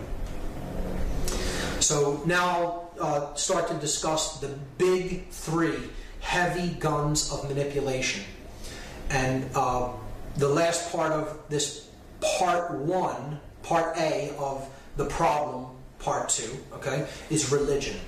And the second half of part two, the problem, will pick up with the subversive use of symbolism, and then we'll go into the last and potentially the biggest method of manipulation, chaos sorcery. But we'll look into religion now. And it is one of the big three methods of manipulation, and it is essentially, all religions are essentially one thing in disguise. They're presented to us as essentially different ideologies, and they all do have a core of truth to them that is very well hidden, it's very well concealed, it's there. You have to go through a lot to get to it. But religion in and of itself is technically a disguise for something. And I look at it as a binding, as a magical binding, which we'll see. Thomas Paine, who is one of my personal greatest philosophical influences, one of the people who is really one of the core philosophers of the American Revolution and the principles that founded this country about freedom and about sovereignty. He made this statement regarding religion, which I personally resonate with and have for many, many years. I do not believe in the creed professed by the Jewish church, by the Roman church, by the Greek church, by the Turkish church, by the Protestant church, nor by any church that I know of. My own mind is my own church. All national institution of churches, whether Jewish, Christian, or Turkish, appear to me no other than human inventions set up to terrify and enslave mankind and monopolize power and profit. That is what organized religion is really about. It is a methodology of control, specifically mind control, through fear. Through fear of the unknown, through fear of the unexplained aspects of ourselves, of how we are actually connected to divinity. And we need no priest to experience that. We must become our own priests, our own shamans, if you will, to experience the divine within us. And Thomas Paine's quote there perfectly encapsulates how I feel about religion in general. And moreover, it's because I understand the word religion and what it really means. The word religion is from the Latin religare, and religare means to tie back, to hold back, or to bind fast. It does not mean to reconnect, as many individuals will translate the word religion. If you look up the word religare, which is where the word religion is derived, it means to tie by binding. That is what the word actually means. If you know how to connotatively translate Latin and you know the true etymology of words, religion means binding, or to hold back by tying. And what is it binding? What is binding? Yeah. Here, to prove the point, in a Latin dictionary, I look up the verb religare, and it says to tie out of the way, to bind fast, or to moor. I'll be presenting a couple of these, dictionary lookups just to prove the actual etymology of the word, so someone doesn't have to take my word for it. So, religion is binding, but what is binding? What is binding in actual magical practice, in occult circles, in occult parlance? What does binding mean? Binding is a magical term, and it is descriptive of a class of spells intended to thwart or hold back the progress of an opposing force or practitioner. So that's what binding is, to thwart or hold back, to tie out of the way. That's what religion is, a binding. So what is it trying to bind? If it's binding something, what is it binding? Well, I call this the dartboard of truth. Okay, this is the religious traditions of the world all around the outside. Inside, in the inner circle, you have the mystical traditions, but then there's the core of truth. That's what all religions ultimately share. But it's also what the exoteric aspect of the religion is trying to hold you back from. That's what it's binding. Religion is saying this shell out here is what the truth is. It's saying don't look here and certainly don't look here. Take our word that this is what it is here. So religious traditions are exoteric, meaning on the outside, on the periphery. The esoteric or the mystical traditions come much deeper and closer to the core of truth. They may not be at the bullseye, at the very core or the heart of the truth itself, but they're much closer. They guard the inner sanctum, the holy of holies, the true secrets, the thing that really connects people to truth, that is indwelling. So that's what we want to get to. We want to get to that bullseye. Religions are here to act as a shell to prevent us from getting to that core. And that's what they're binding. Isn't to say that there isn't truth to be found within any of them. But to look, again, it's a box for consciousness. You're looking into any given religion, you're not seeing the whole picture. And the thing that most people do not see when they look into a religion or when they become part of a religion is that all religions share one common thread. They are all essentially astrotheology in disguise. What astrotheology is, it is the placing as gods the planetary bodies and the astronomical bodies that we see in the sky. So it is essentially the worship of the gods in the sky, the planets, the stars, the sun, and the moon. So there are three major groups of astrotheological worship. There is a aspect of astrotheology that is dedicated to the smaller lights in the heavens, the pinpoints of light, so to speak. They're the sun, the stars and the planets. Okay, so the small lights of the heavens are the stars and planets, all the little pinpoints of light that we see in the night sky. That's one of the bodies of worship for astrotheology. And the other two are the large lights that we see in the heavens, the sun and the moon.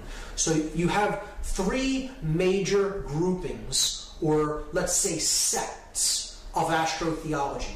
You have the worshippers of the sun, the worshippers of the moon, and then the worshippers of the small lights, the stars and planets. Now, I'm going to choose one of them to tell the story of how that particular religion is given to one of these aspects of astronomical bodies. And since it is the religion that I was indoctrinated into when I was young, I'm going to choose Christianity. And I'm going to tell the story of how essentially Christianity is an ancient sun worship religion.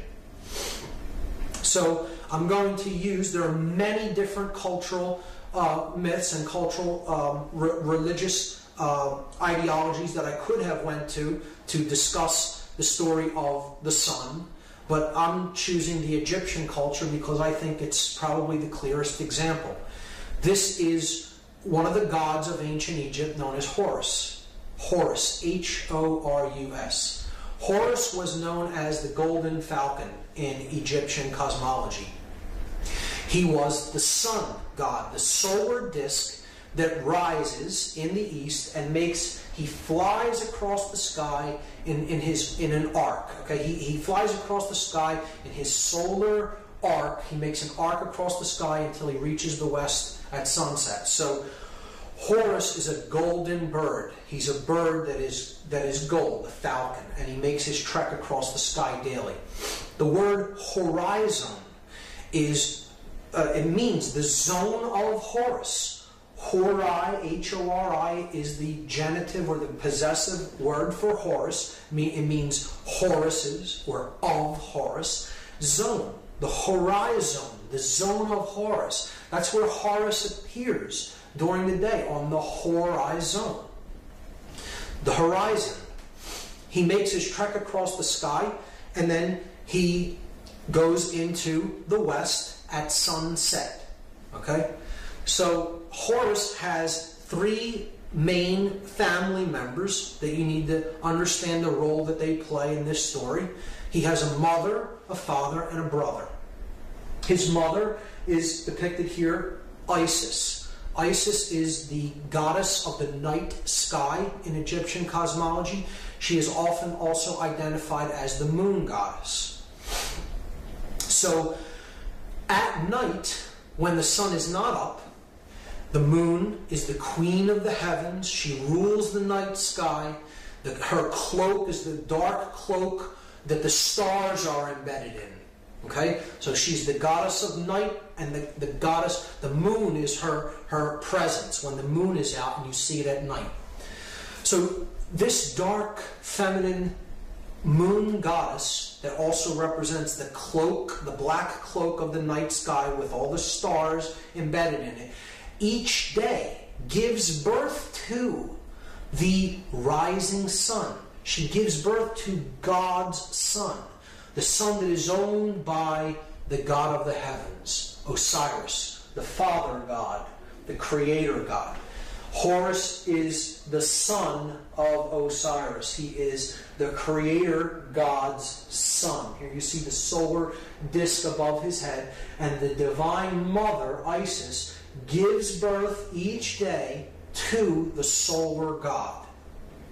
When the sun is born of the night sky. Horus is depicted right here.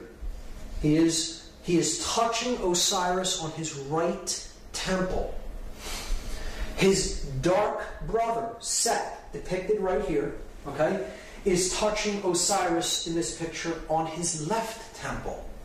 This is the idea of conscience. This is the idea that Horus is the right mind. He is the connection to the right brain. See, he's touching Osiris on his right side of the brain hemisphere. So this is moral action. He's the male principle that's born of the feminine principle of emotions. Right? This is the goddess of emotion. The feminine goddess, the Holy Spirit, our emotions. And our emotions are what give birth to proper moral action. So he is the light of the sky. He's touching the right brain. Right? On the left, you have the god of darkness. He's known as Set in the Egyptian pantheon of gods, in Egyptian cosmology. Set is the one who comes at night when the sun is setting. This is where we get the word set, the sun set from. And he conquers the light. He conquers Horus, and darkness prevails. So this is one who is in ignorance, if one is in worship of Set. This is the dark god. It's associated with darkness, ignorance, and the light going out. And look, he's touching the left brain, which tells you if you're too left brain, your actions are not in moral rightness. You're not in the light, you're in the darkness, where the light is put to death. So, this is like the concept of the devil on one shoulder and the angel on the other shoulder, of conscience. One's whispering in your ear to do the wrong thing, one's whispering in your ear to do the right thing. And Horus was known as, he's a god of uprightness, of righteousness, the savior of the world, the god of light, the solar disk. And Set is the god of darkness that conquers the light. So you see here the Trinity. Osiris is our thoughts. Isis, our emotions. And Horus and Set, our actions. One is born of moral uprightness, and one is a god of darkness and ignorance. It's a beautiful moral symbolic analogy, if we take it as an expression of consciousness symbolically and not as physical gods in the sky. So here we see another statue from ancient Egypt of Osiris, the middle pillar, our thoughts, and then you have Horus, the male principle of action, alongside Isis, the feminine lunar goddess of emotion. Here you have again the yang principle, the yin principle, and the mixture between the two. The coming together of the male and the female. Or thought, emotion, and action coming together as one. So here on the left we see Horus as the child with his mother Isis, and on the right we see the comparable image of Mary with the Madonna with the child of Jesus. Now there's a couple of reasons why they are a virgin goddess, and they give birth to a male child that is not born of a male sexual union with a male. The reason for that is Isis represents the intuitive brain. She represents the midbrain, where conscience and intuition come from. When one conquers the reptile brain and is getting in touch with the right brain of conscience and intuition, one has conquered the father, the controller part of the brain, the oldest part of the brain, the reptile brain, and it is a virgin birth. The feminine limbic brain is giving birth to the neocortex, the divine male child of proper moral action into the world. So it's a virgin birth. We're going to see how even that idea is covered over by astrotheological ideas, and it's just looked at as that's the place where the sun is born in the zodiac, which we'll get into. And look at these images of Mary, depicted as the queen of heaven with her crown on in each example. She is the moon goddess. She wears the dark cloak with the stars embedded in it. The cloak of the night sky with the stars.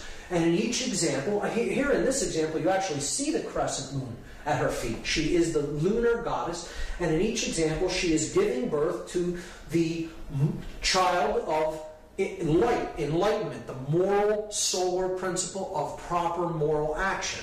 Here you see Jesus depicted as laying on hay, which is actually the radiant rays of the sun. Here you see him coming out from beneath the cloak of the heavens, being born, the night sky bearing the solar male child during the day. And here you see from her cloak, here is the sacred heart of Jesus being born in the flames of the sun. So in every example, you're seeing the Queen of Heaven, the night sky, the lunar goddess, giving birth to the child of moral action, the sun. Now, to understand how the story of consciousness, which is Christianity, it actually, there is a real religion of Christianity underneath the astrotheological trappings of it that it is wrapped in to sell as a binding. And that's it. It is the story of how proper moral action is given birth to in the world. It's a virgin birth because the R complex has been conquered. The limbic brain is our intuitive brain that governs our emotions, and we feel those emotions, and so it helps to give birth to the properly balanced neocortex, the savior of the world. So, to understand the story as an astrotheological metaphor, we have to understand two basic concepts in astronomy that aren't too complicated. One is what creates the seasons of the year, and the other is what is the precession of the equinoxes. So I'll take the first one. What creates our seasons? Our seasons are created simply because of the tilt of the Earth in relation to the plane that it orbits our sun in. That's all. It has nothing to do. The Earth doesn't vary in great distance from the sun as it makes its journey around it during the year. It is a slightly elliptical orbit, but for our intents and purposes, we can consider it as a circle. So it has nothing to do with distance from the sun. It is simply the tilt of the Earth on its own axis of rotation. That's the only thing that really creates our seasons. So let's look at this. Here the sun is at I'll start at the autumn equinox.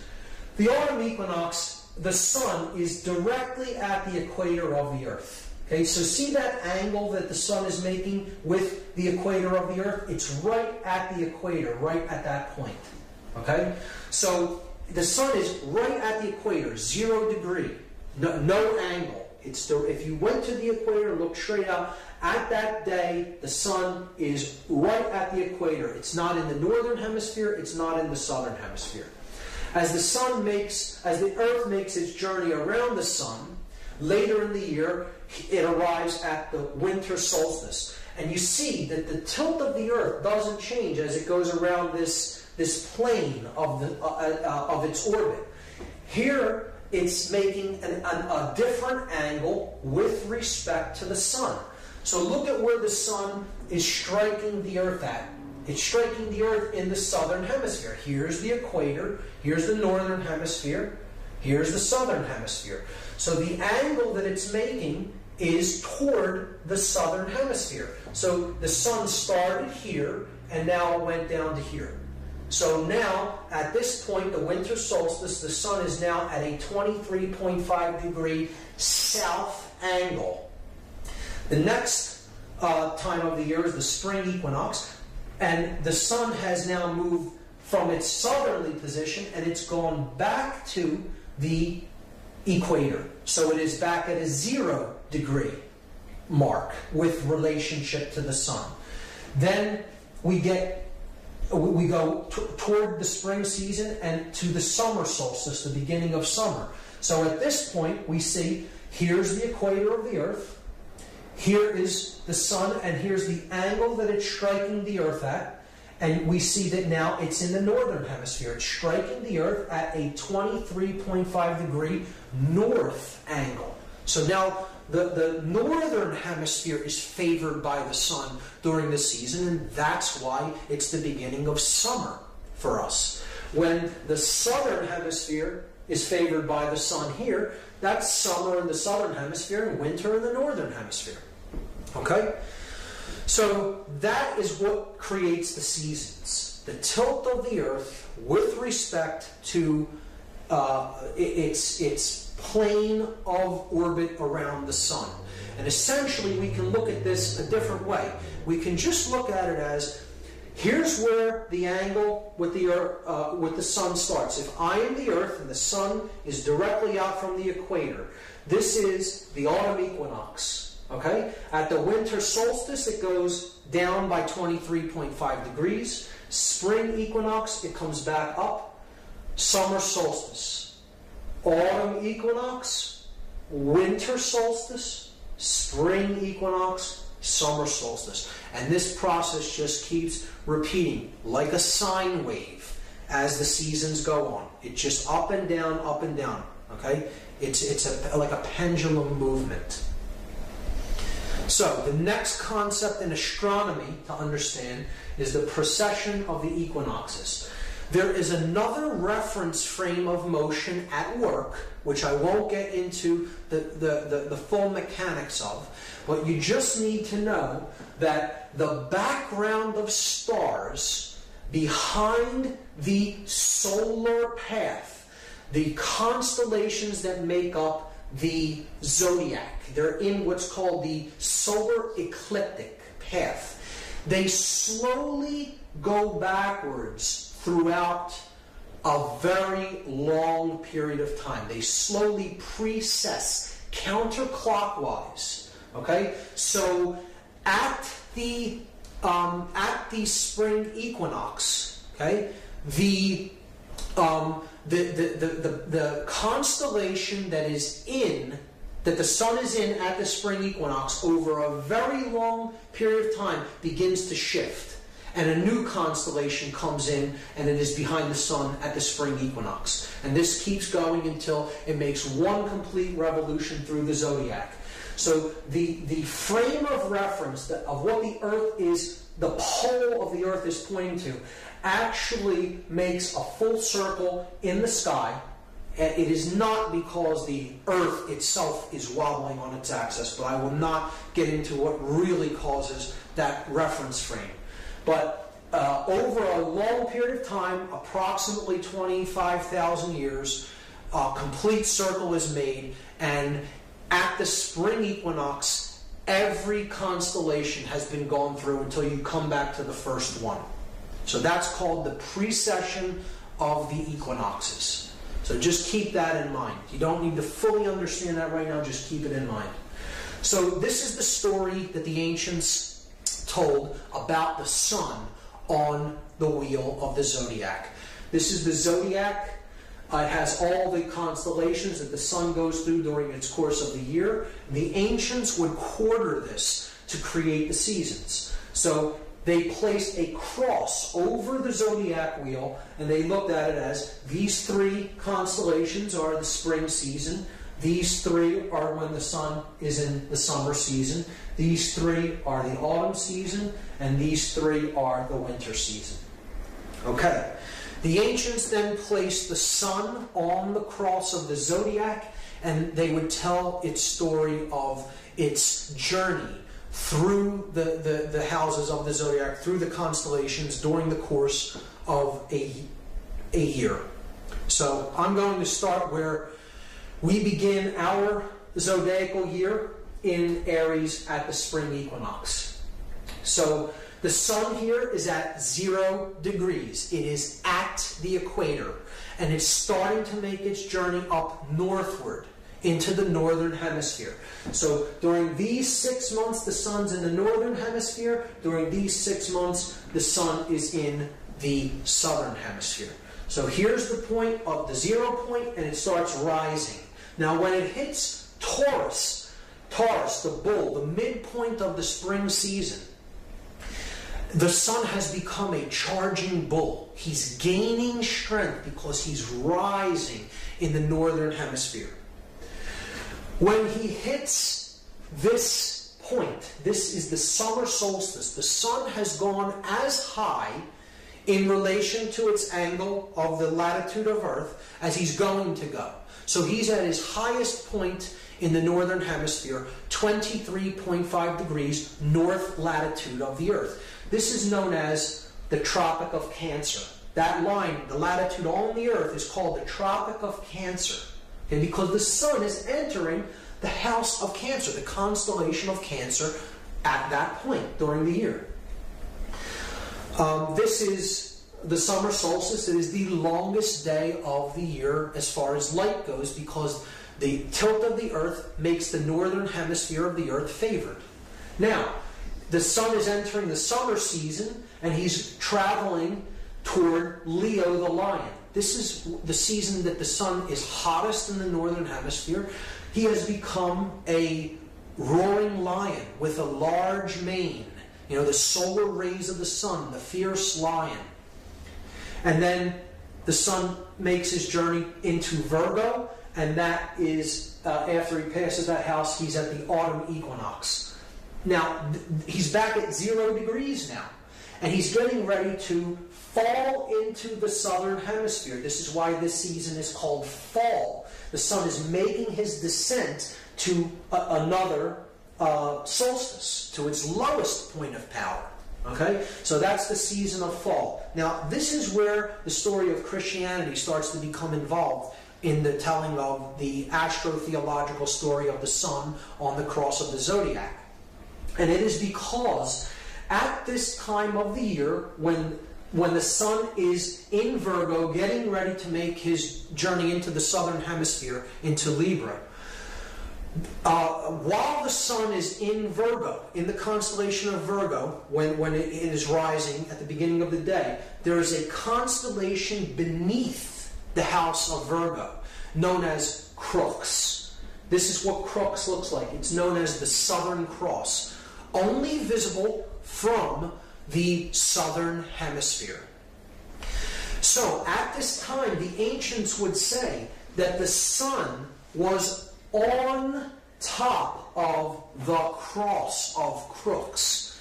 Not right on this. The sun doesn't go into this. The sun is here. It's over top of Crux. Because Virgo is on top of Crux in the night sky. You just need to look at a celestial map.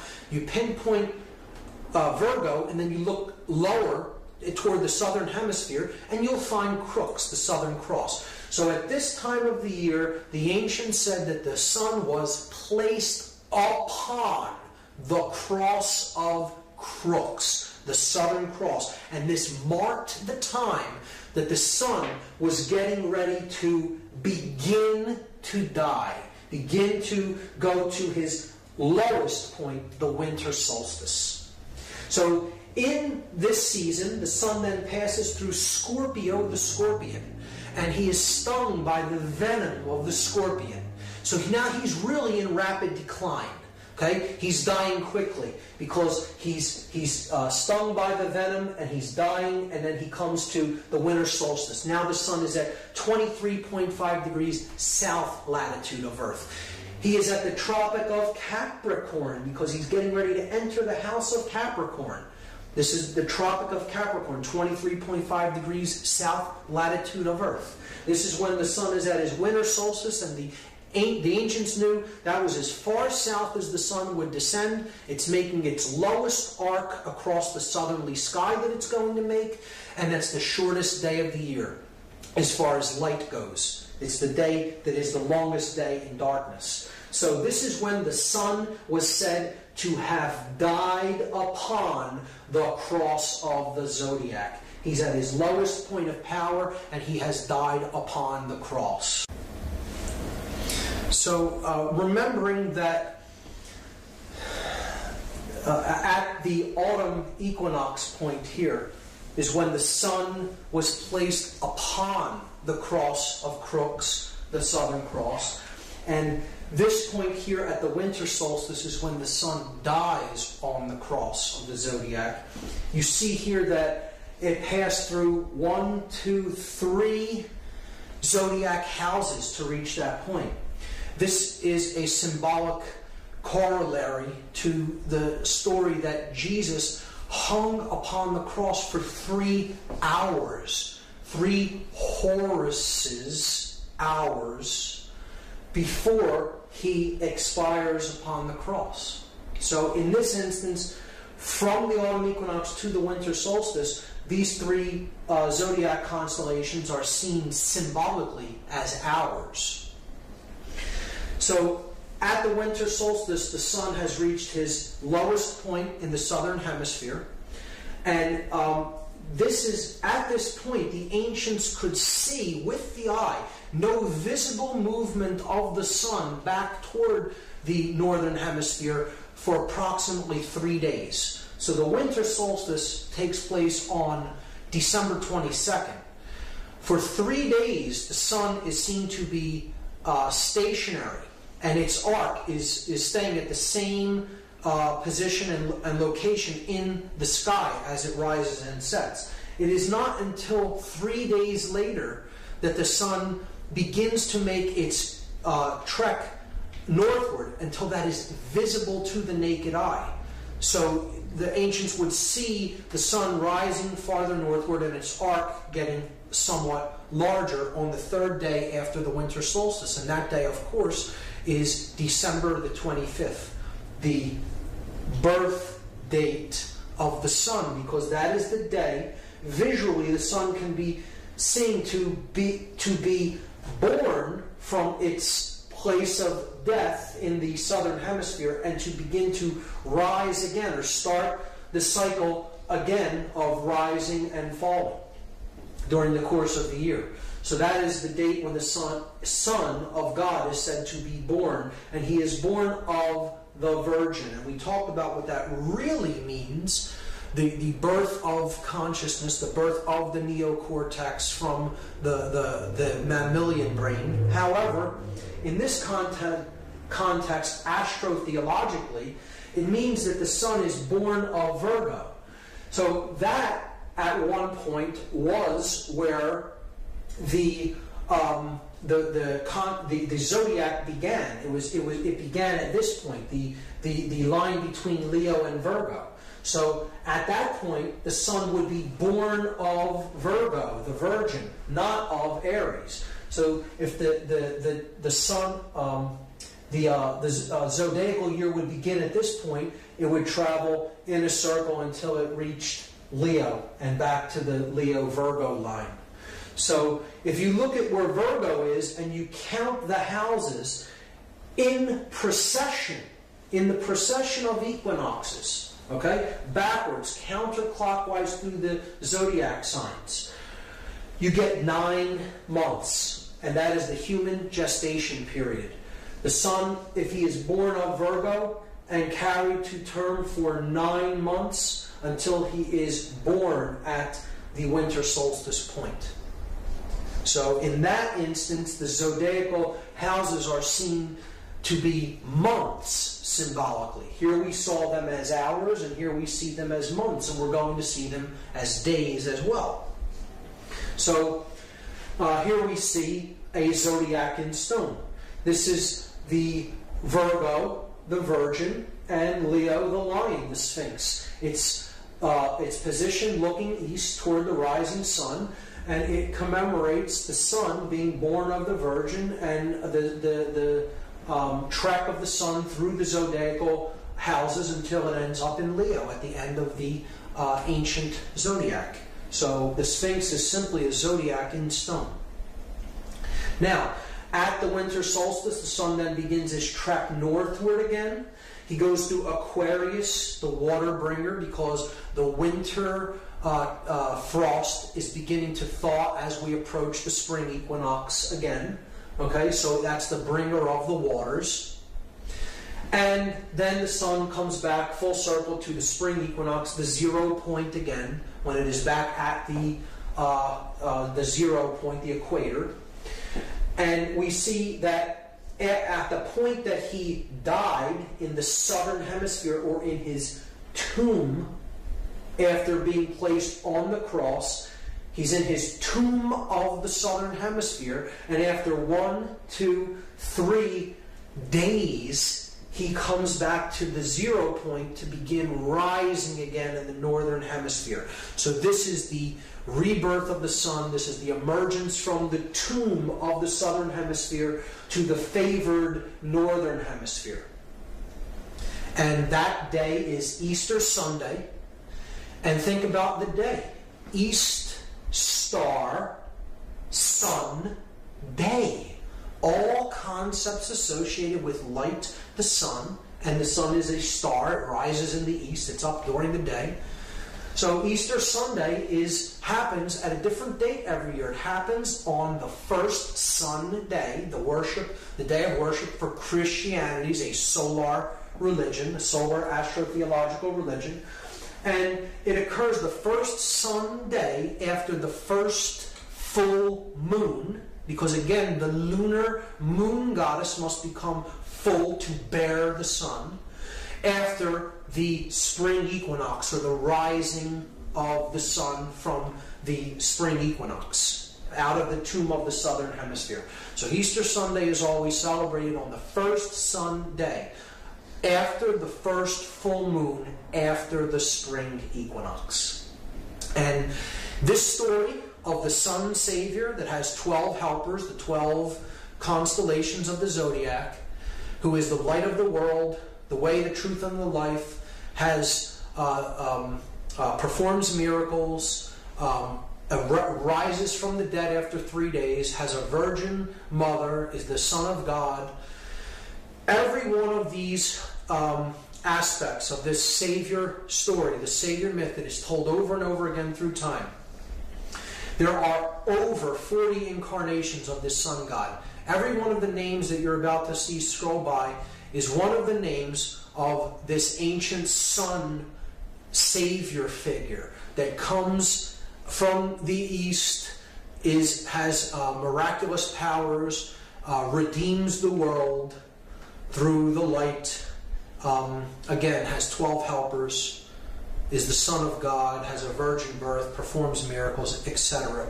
Every one of those names is that same Savior myth retold, and every one of those names predates Christianity. It predates the first century of the Common Era, often by thousands of years. Some of those names predate the time that Jesus was said to have lived by 2,000 or even close to 3,000 years. Now, this is not to negate the understanding, the underlying moral lesson that Christianity has to teach. There is a core of truth. There is a religion that perhaps an enlightened avatar that walked in the land of Galilee at the first century was attempting to bear into the world and really help to awaken minds of his time. And I don't necessarily try to negate that it may have been a teacher or a group of teachers. However, I think that the idea has been co-opted, and it has been turned into this story of the ancient pagan Son Savior myth in order to conceal the true message of what the virgin birth is, of what the Savior of the world is, and what indeed the ideology that perhaps an enlightened avatar at that time was trying to teach people and help to enlighten them to. And therefore, the authorities of the time had to shut down that expansion of knowledge, and they did it by taking it and perverting it and wrapping it in the old sun worship cult, the cult of the unconquerable sun, Sol Invictus. And that's why we see the story of Christianity presented to the masses in the way that it is today. I don't think it negates the true moral lessons that can be gleaned from Christianity, but what we are seeing presented as Christianity and organized religion is certainly not the religion of Christ consciousness, so to speak, of higher levels of awareness, which is what I believe if you look into the true message of Christ, the true teachings that are encapsulated in his words, I don't think that's what modern Christianity is really teaching people. Leonardo da Vinci understood that this is what Christianity was, and he brilliantly codified this in his painting of the Last Supper. If we look at the symbolism that's encoded into this painting, we see that we have a dark half of the room and a light half of the room. Okay? So again, this is the concept of the light and the dark. You can look at this as the male aspect, right? You can look at this as the female aspect, right? So the yang energy, the yin energy. Jesus is the perfect blend of the two. He's the middle. He's the chemical wedding, so to speak. He's the Savior, the light of the world, of higher consciousness. You see that he sits in the region where the light is really coming into the room because he's the sun. He is surrounded by his 12 helpers, or his 12 apostles, the zodiac constellations. You see they're broken into groups of 3, right? So this would be the winter season here. And then as you're rising, this would be the spring season. Okay? Here, you're going toward, this would be the autumn season, and of course that would be Virgo. Okay? No, Virgo is actually in the summer season, technically. It's above the line. So this is the autumn season. We see that he's surrounded by the 12, his 12 helpers, the 12 signs of the zodiac. We see that they're broken into groups of 3, each group representing one of the seasons. Here in the dark part of the year, you have winter and you have autumn.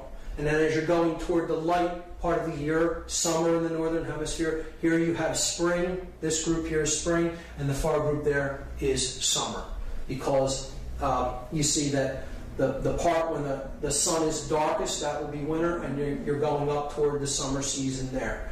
And Jesus is the equinoxes. He's the perfect balance between the two. So he is the star, or the Son of God, at the gate, the star gate. And see, there's like chaos in the room. They're not in agreement with each other. They're arguing, or there's some conflict.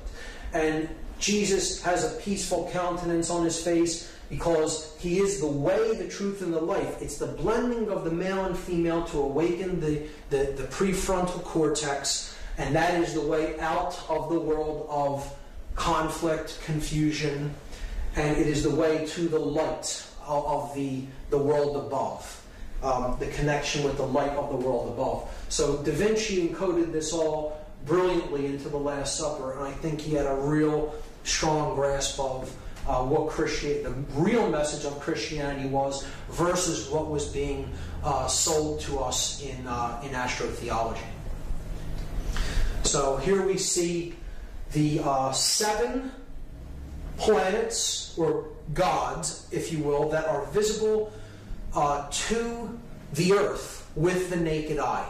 You have the sun, you have Mercury, Venus, the moon, Mars, Jupiter, and Saturn. These are the 7 gods of the ancient world. These are the planetary bodies that can be seen with the naked eye. One cannot see beyond Saturn without the aid of a telescope.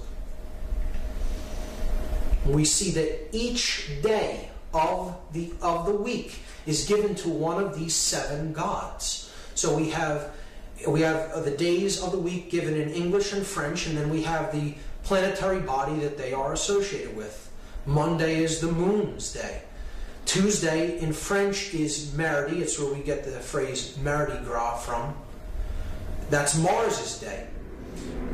Interestingly, the 9/11/2001 event took place on a Tuesday for the invocation of Mars, the Roman god of war. Wednesday is Mercredi in French. That's Mercury's day. Thursday is Thor's day. In Norse ideology, Thor was Jupiter. Friday in French is Vendredi. That's Venus's day. Saturday and Sunday are relatively self-explanatory. The Jewish religion is Saturnian based. It's the stars and planets, astrotheologically, the religion of the stars and planets, and therefore its day of worship is Saturday, after Saturn, who they considered, since it was the farthest body out from the sun that could be seen with the naked eye, it was considered the ruler of the planets. And then, of course, Sunday is the sun's day. Christianity worships on Sunday, being a solar cult. Our whole notion of time and how we see time is also affixed to the concepts of astrotheology.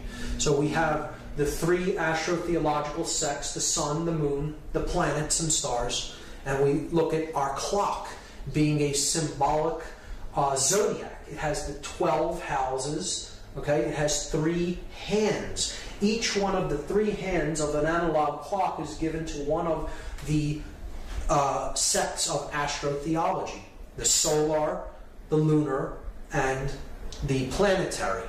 So we see that the sun is given the hour hand, the most important hand, because it's the hand of Horus, the sun god. The minute hand is named after Min, which is an ancient name for the moon. Min was the moon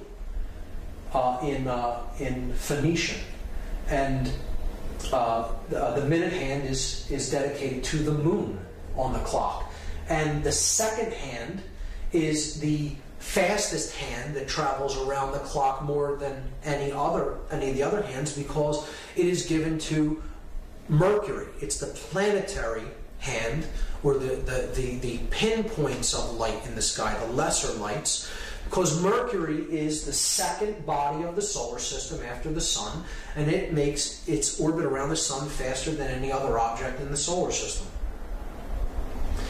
So this takes us to the concept, the last concept in religion as astrotheology, that ultimately what we are seeing is the breakdown of consciousness on the earth. And we are seeing the earth as a global brain. This is a very critical concept to understand. It will help people to understand why the events that are playing out in the regions of the world that they are happening the way that they are and in the locations that they are. So if we look at the earth, if we consider that the earth is a living brain, it is actually one consciousness, one brain. It has two hemispheres. We have a Western hemisphere and an Eastern hemisphere. So if we symbolically correlate this to the concept of the bilaterally symmetrical brain, we can place the structure of the brain on top of the Earth map. So we have a left hemisphere of the brain, and we have a right hemisphere of the brain. So you want to picture that you're actually looking kind of this as the back of the head.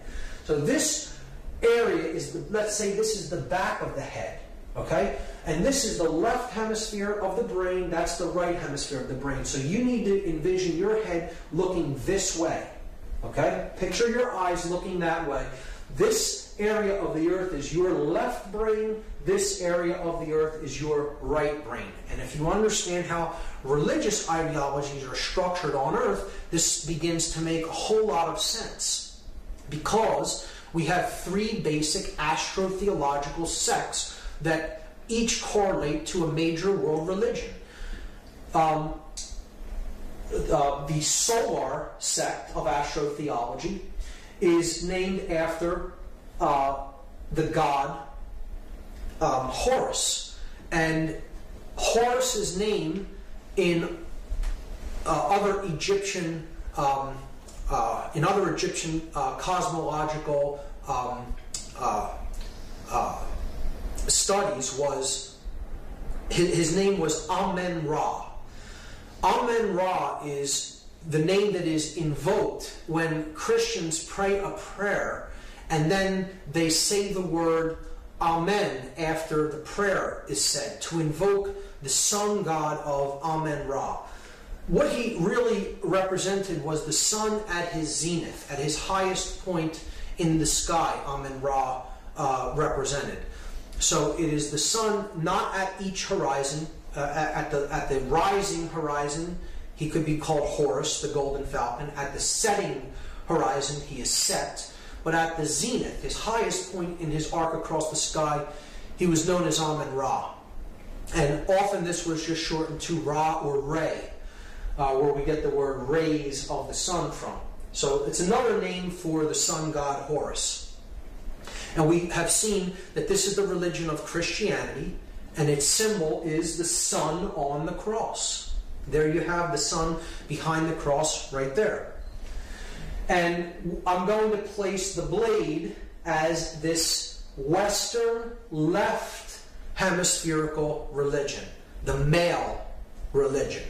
So the symbol I'm placing on the sun here is the blade, the upward pointing triangle representing yang energy, male energy.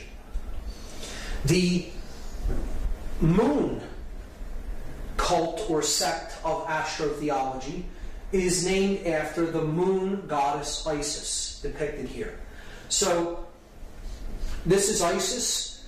The moon religion is the predominant religion of the Eastern Hemisphere, and it is Islam. Islam's main symbol is the crescent moon. And we see, just as Christianity is the predominant religion of the Western left brain of the earth, the left hemisphere, and it's a male principle.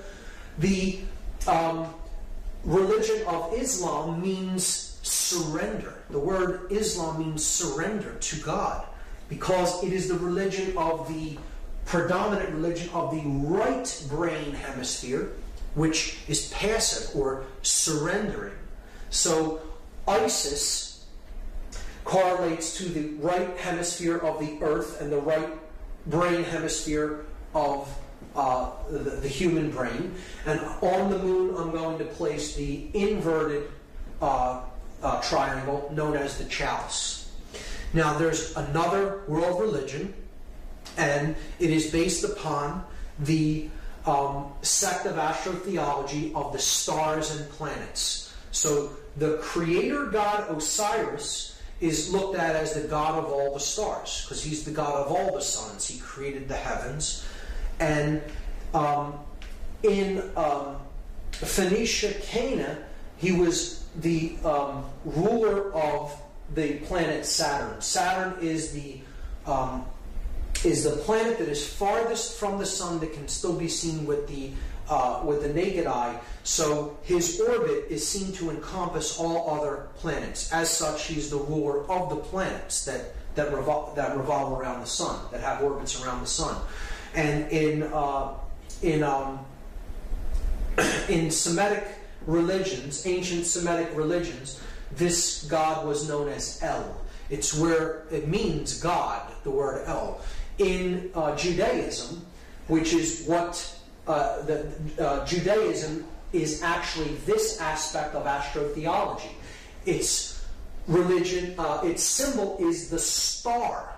Okay, the stars, because it is the religion of the stars and the planets, the pinpoints of light, as we talked about, the small lights in the heavens. So the name of God in Judaism is Elohim, and it's plural. The reason it's plural is because there isn't one God. There's many gods. Elohim means the stars and planets. That's the big mystery about why El is pluralized in the Bible. Because the real astrotheological basis of Judaism is the stars and the planets, plural, the many lights of the heavens.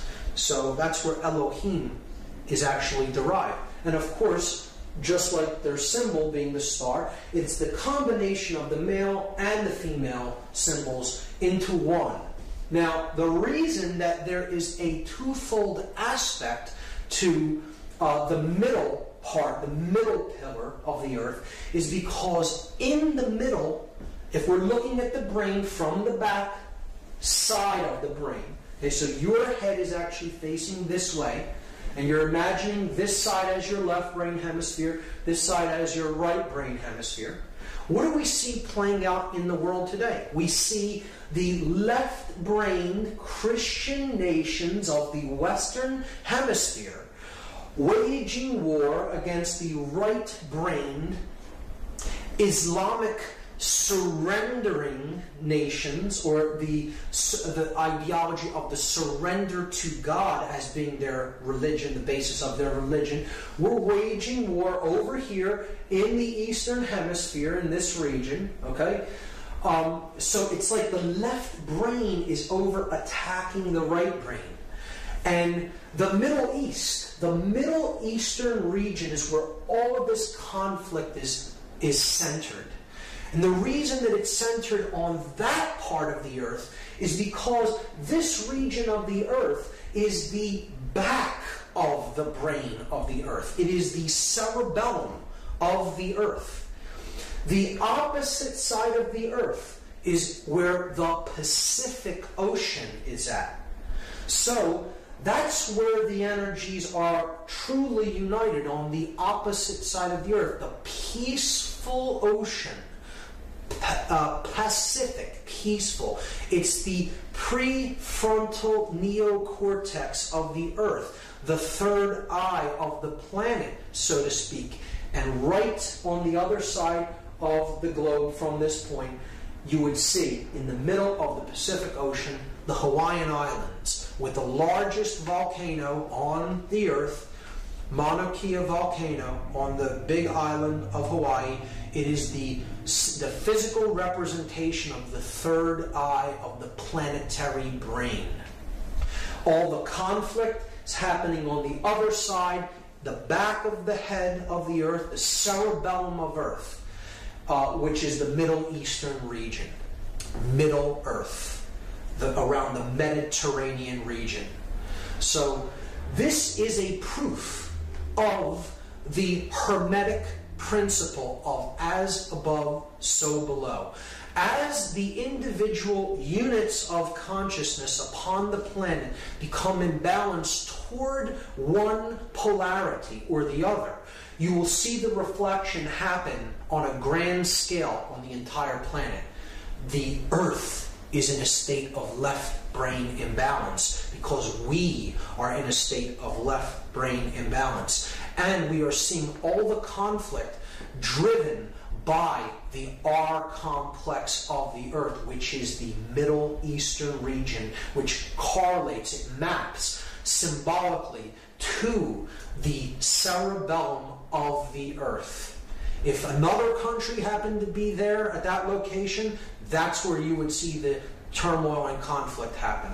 It is a reflection of the Hermetic principle. As the individual goes, as all the collective individuals go on the planet, as their consciousness goes, so the mass consciousness will go, and you will see it reflected on a grand scale.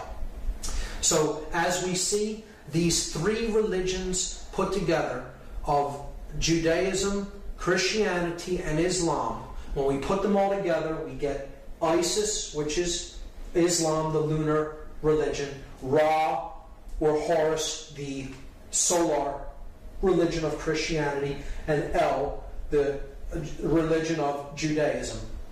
We get Isis plus Ra plus El, and that spells the word Israel. Now, this is important to understand because you have to understand that this region of the world is where these astrotheological sects actually consolidated the knowledge of the mystery traditions and then began to disseminate their knowledge and culture into other regions of the world. So it is simply an understanding that that knowledge was concentrated in that region of the world before it then began to go out and populate other areas of the world with that information. And this is one of the main reasons why the country of Israel, the government of Israel, has so much influence with many other nations more populated than it and seemingly wielding more political power, but there is such a concentration of the ability to lobby these other nations, such as the United States and Great Britain, with the desires of the government of Israel, because the power of these astrotheological sects is still highly concentrated in the region that we now call Israel, which was formerly Phoenicia, Canaan, and the knowledge of the mystery traditions actually came into that region through Egypt and Babylon and the mystery tradition centers that were around what we now call the State of Israel. So that explains why Israel is so influential in what is taking place in the Middle East region of the world, and it explains why the ties with larger, more populous nations are in place. It is in no way any kind of a commentary on the nationality or the religion of the people of that region. It is simply a commentary on the government of Israel and why it wields the amount of influence that it does. So that is religion as binding. The next method of manipulation, the next big gun of manipulation that I'm going to talk about is the subversive use of symbolism, the mentally subversive use of symbolism, particularly in Western culture and particularly through advertising.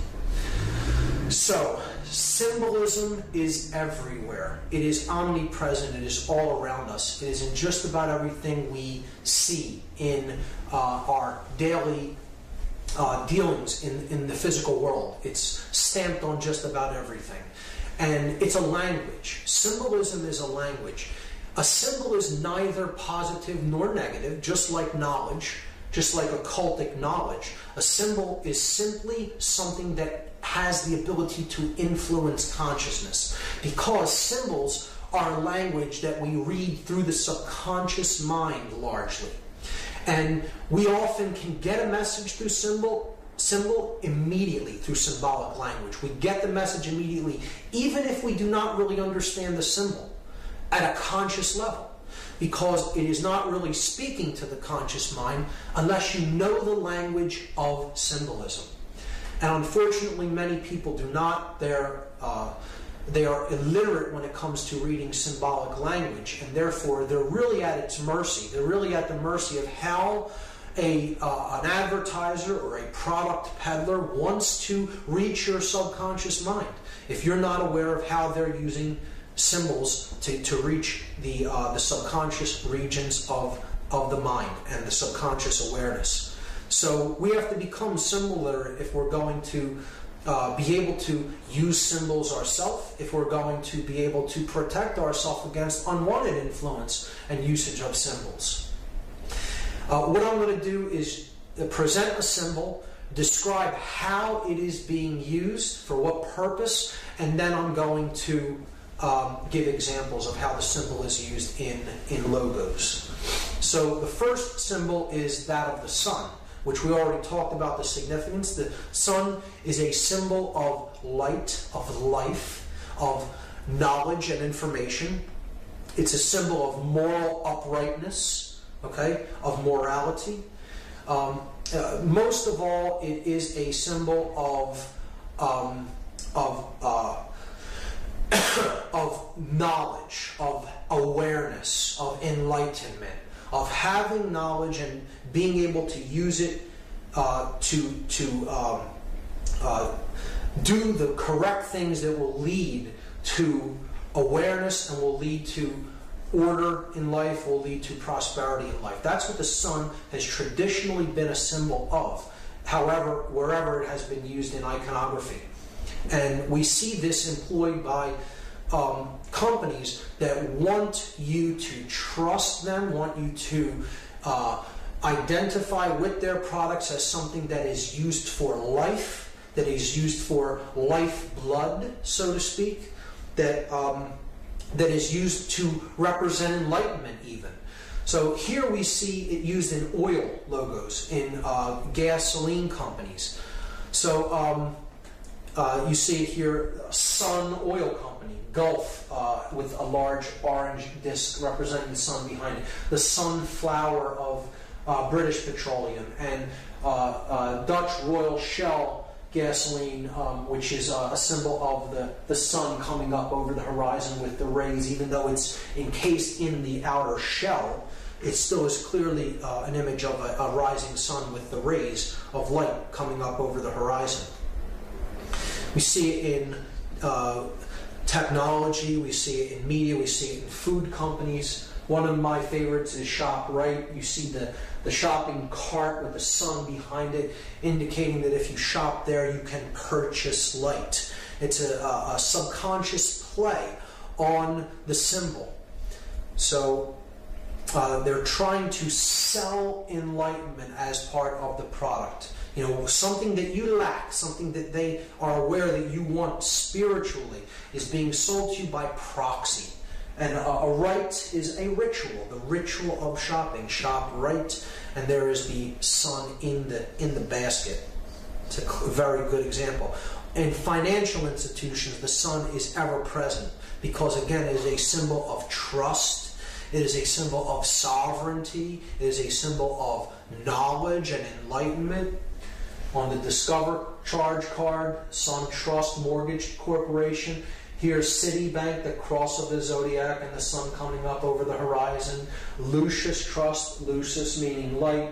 Sovereign Bank, sovereignty being sold to you through your banking institution. This circle with the dot with the circle around it, an ancient symbol of the sun, and in the shopping giant Target. Of course, Barack Obama's logo, the rising sun. Many people just look at this as an O with the American stripes, but it is the sun coming up over the horizon, because he is being sold to us as the new savior that will save us from all the evils of the former administration. He is the new reincarnated sun savior. So the zodiac is the next symbol that is used, and these symbols have to do with zodiacal houses and astrotheology in general. We see it on secret society logos, such as the Order of the Mole, the cross of the zodiac. You have the cross of the solar system, the equinoxes and the solstices, and then you have the galactic cross, the great cross there, the double cross. Here you have the Knights of Malta's logo, the cross of the zodiac, the equal armed cross. On the CIA, the Central Intelligence, the cross with the sun. And BMW's logo, an equal armed cross, quartered like the zodiac wheel. You have the moon iconography used in Starbucks logo. You see the crescent moon, and she has the star. She's crowned as queen of the heavens. So again, it's the goddess being used there. The horns of Aries, often used in different corporate logos. You see the ring of Saturn used over and over again. Here's more rings of Saturn. Mercury, the planet used there. Specifically Pisces, the two fish. See examples of how this iconography is used. Here we see the sacred geometry of the Vesica Pisces, used in MasterCard's logo, the unification of male and female into the womb of creation, the one womb. And this symbol being the female sex organ, the channel for men, the Vesica Pisces, male and female uniting. Again, on Krull's logo, we see it used as the depiction of Jesus, the fish, because the sun is now currently in the house of Pisces, the fish.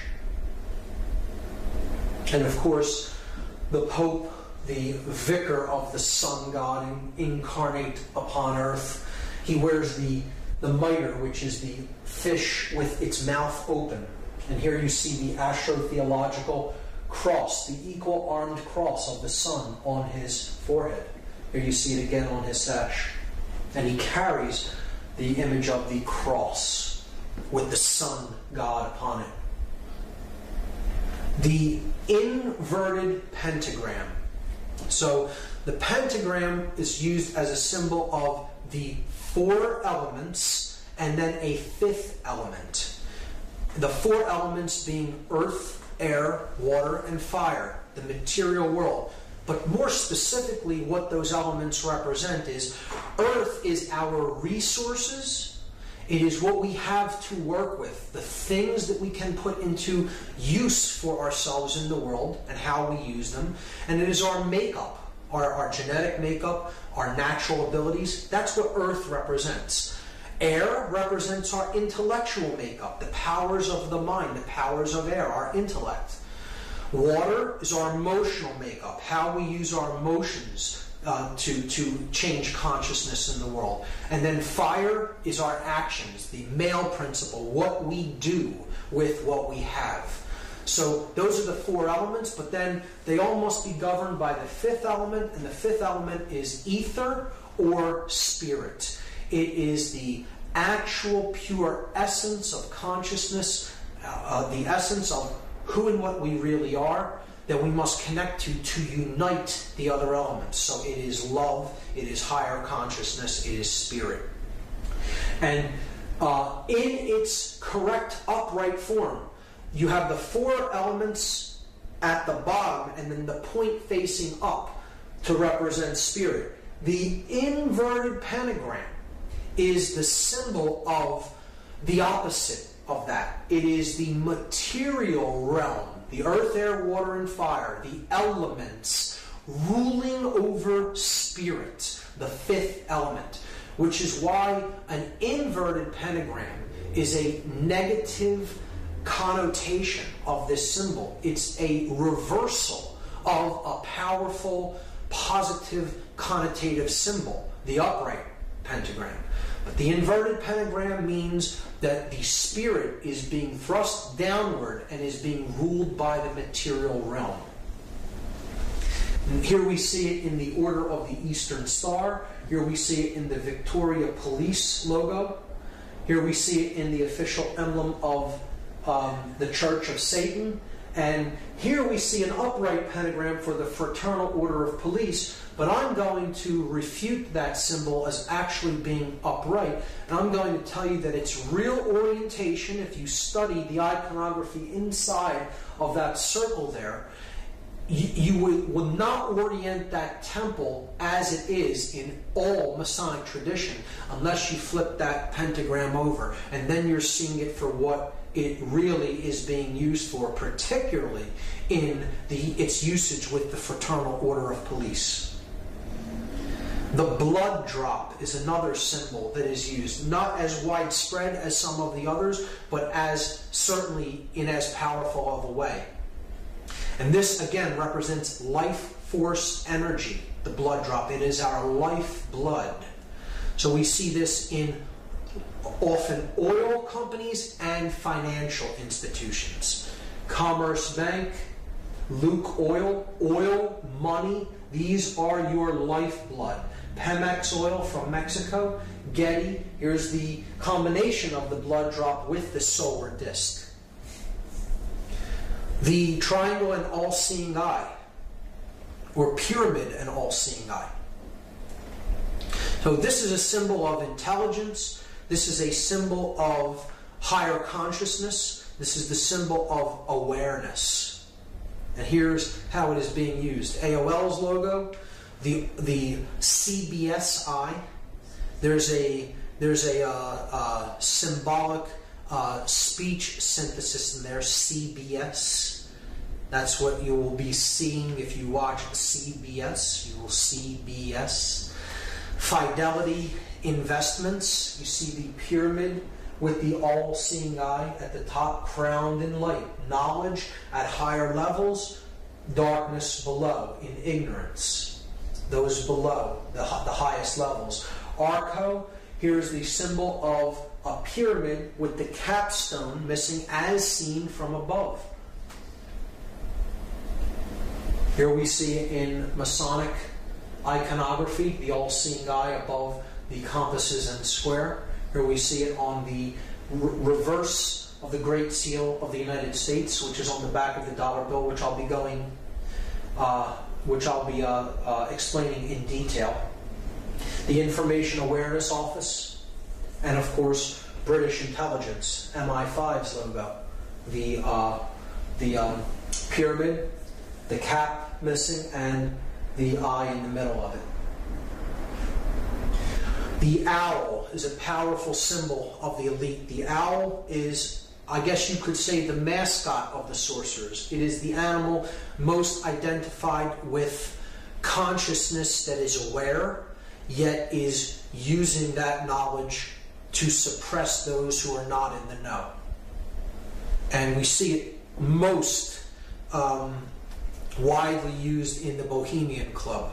This is an organization of elite occultists that meet once a year in the Redwood Grove, about 70 miles north of San Francisco. And they have rituals in this grove that are actually derived from ancient Babylonian ceremonies. And they have a stone owl there that represents an Ammonite god that was children were often sacrificed and immolated to this god. This god's name was Molech or Moloch, and it was often depicted as a bull god. The owl kind of has been used to as a symbolic representation of this bull, because the bull has the two horns like a horned owl does.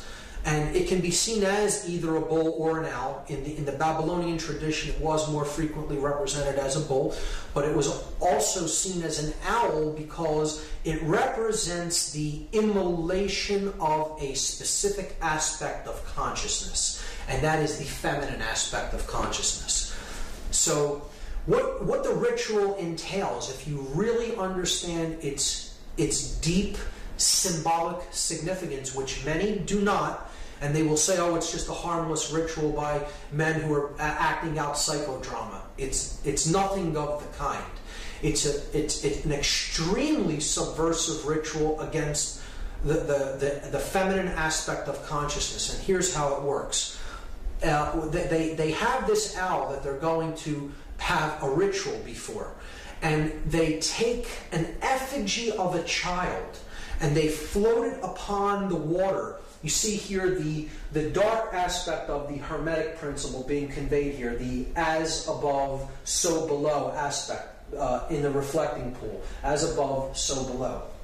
And they float this effigy of an infant out into the water where they set it ablaze, and they immolate it to this owl.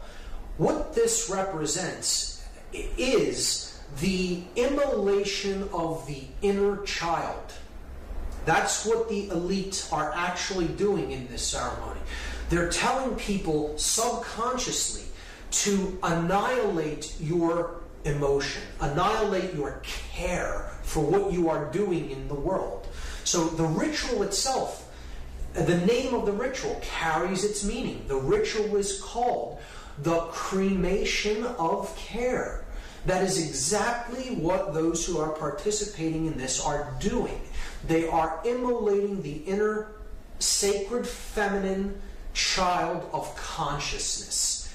Care is what's being burned. So they're saying that dull care is the enemy. Your care for what you do to others is the enemy. It needs to be eradicated so you can use your power of will to do anything that you want to do regardless of the consequences that it means for other people. If you immolate your emotion, you will be more able to do that effectively without emotions getting in the way. And that's why they burn the effigy of that infant. Anybody that says that that is not what the ritual is about does not understand the deep symbolic connotations of that ritual and the derivation of where that ritual came from. And it does indeed come from ancient Babylonian rites, specifically the rites of the Ammonites, which were a dark, basically a satanic cult, the worshippers of the gods of chaos. Molech being one of them, the devourer of the sacred child, the feminine care principle. But that is the owl. We see it encoded very covertly because the owl is a predatory bird that can see its prey at night from a higher perspective when its prey cannot see it. So it is easy to remain hidden and then attack when it wishes to pounce upon its prey. And its prey is in the dark. So it's in the know, its prey is in the dark. A perfect symbol for a sorcerer wishing to yield occult knowledge against those who are in ignorance. We see it very covertly displayed on the shield on the upper right-hand side on the front of the $1 bill up in the corner. Clearly, though, when blown up, you can see that it is indeed a small owl peeking out from the corner. It is encoded in architecture. This is Commerce Square. Commerce Square. The financial system and the square, the symbol of base consciousness combined. And the two owls, the double owl. If you look at these in another different aspect, you'll see that there are actually wings down at their sides as well. This is on 21st and Market Street in Philadelphia. And this is the Frost Bank building in Austin, Texas. Clearly, from the corner angle, an owl. It looks even more convincingly as an owl when it is illuminated at night. and it is even more appropriate, and that brings us to the torch of illumination.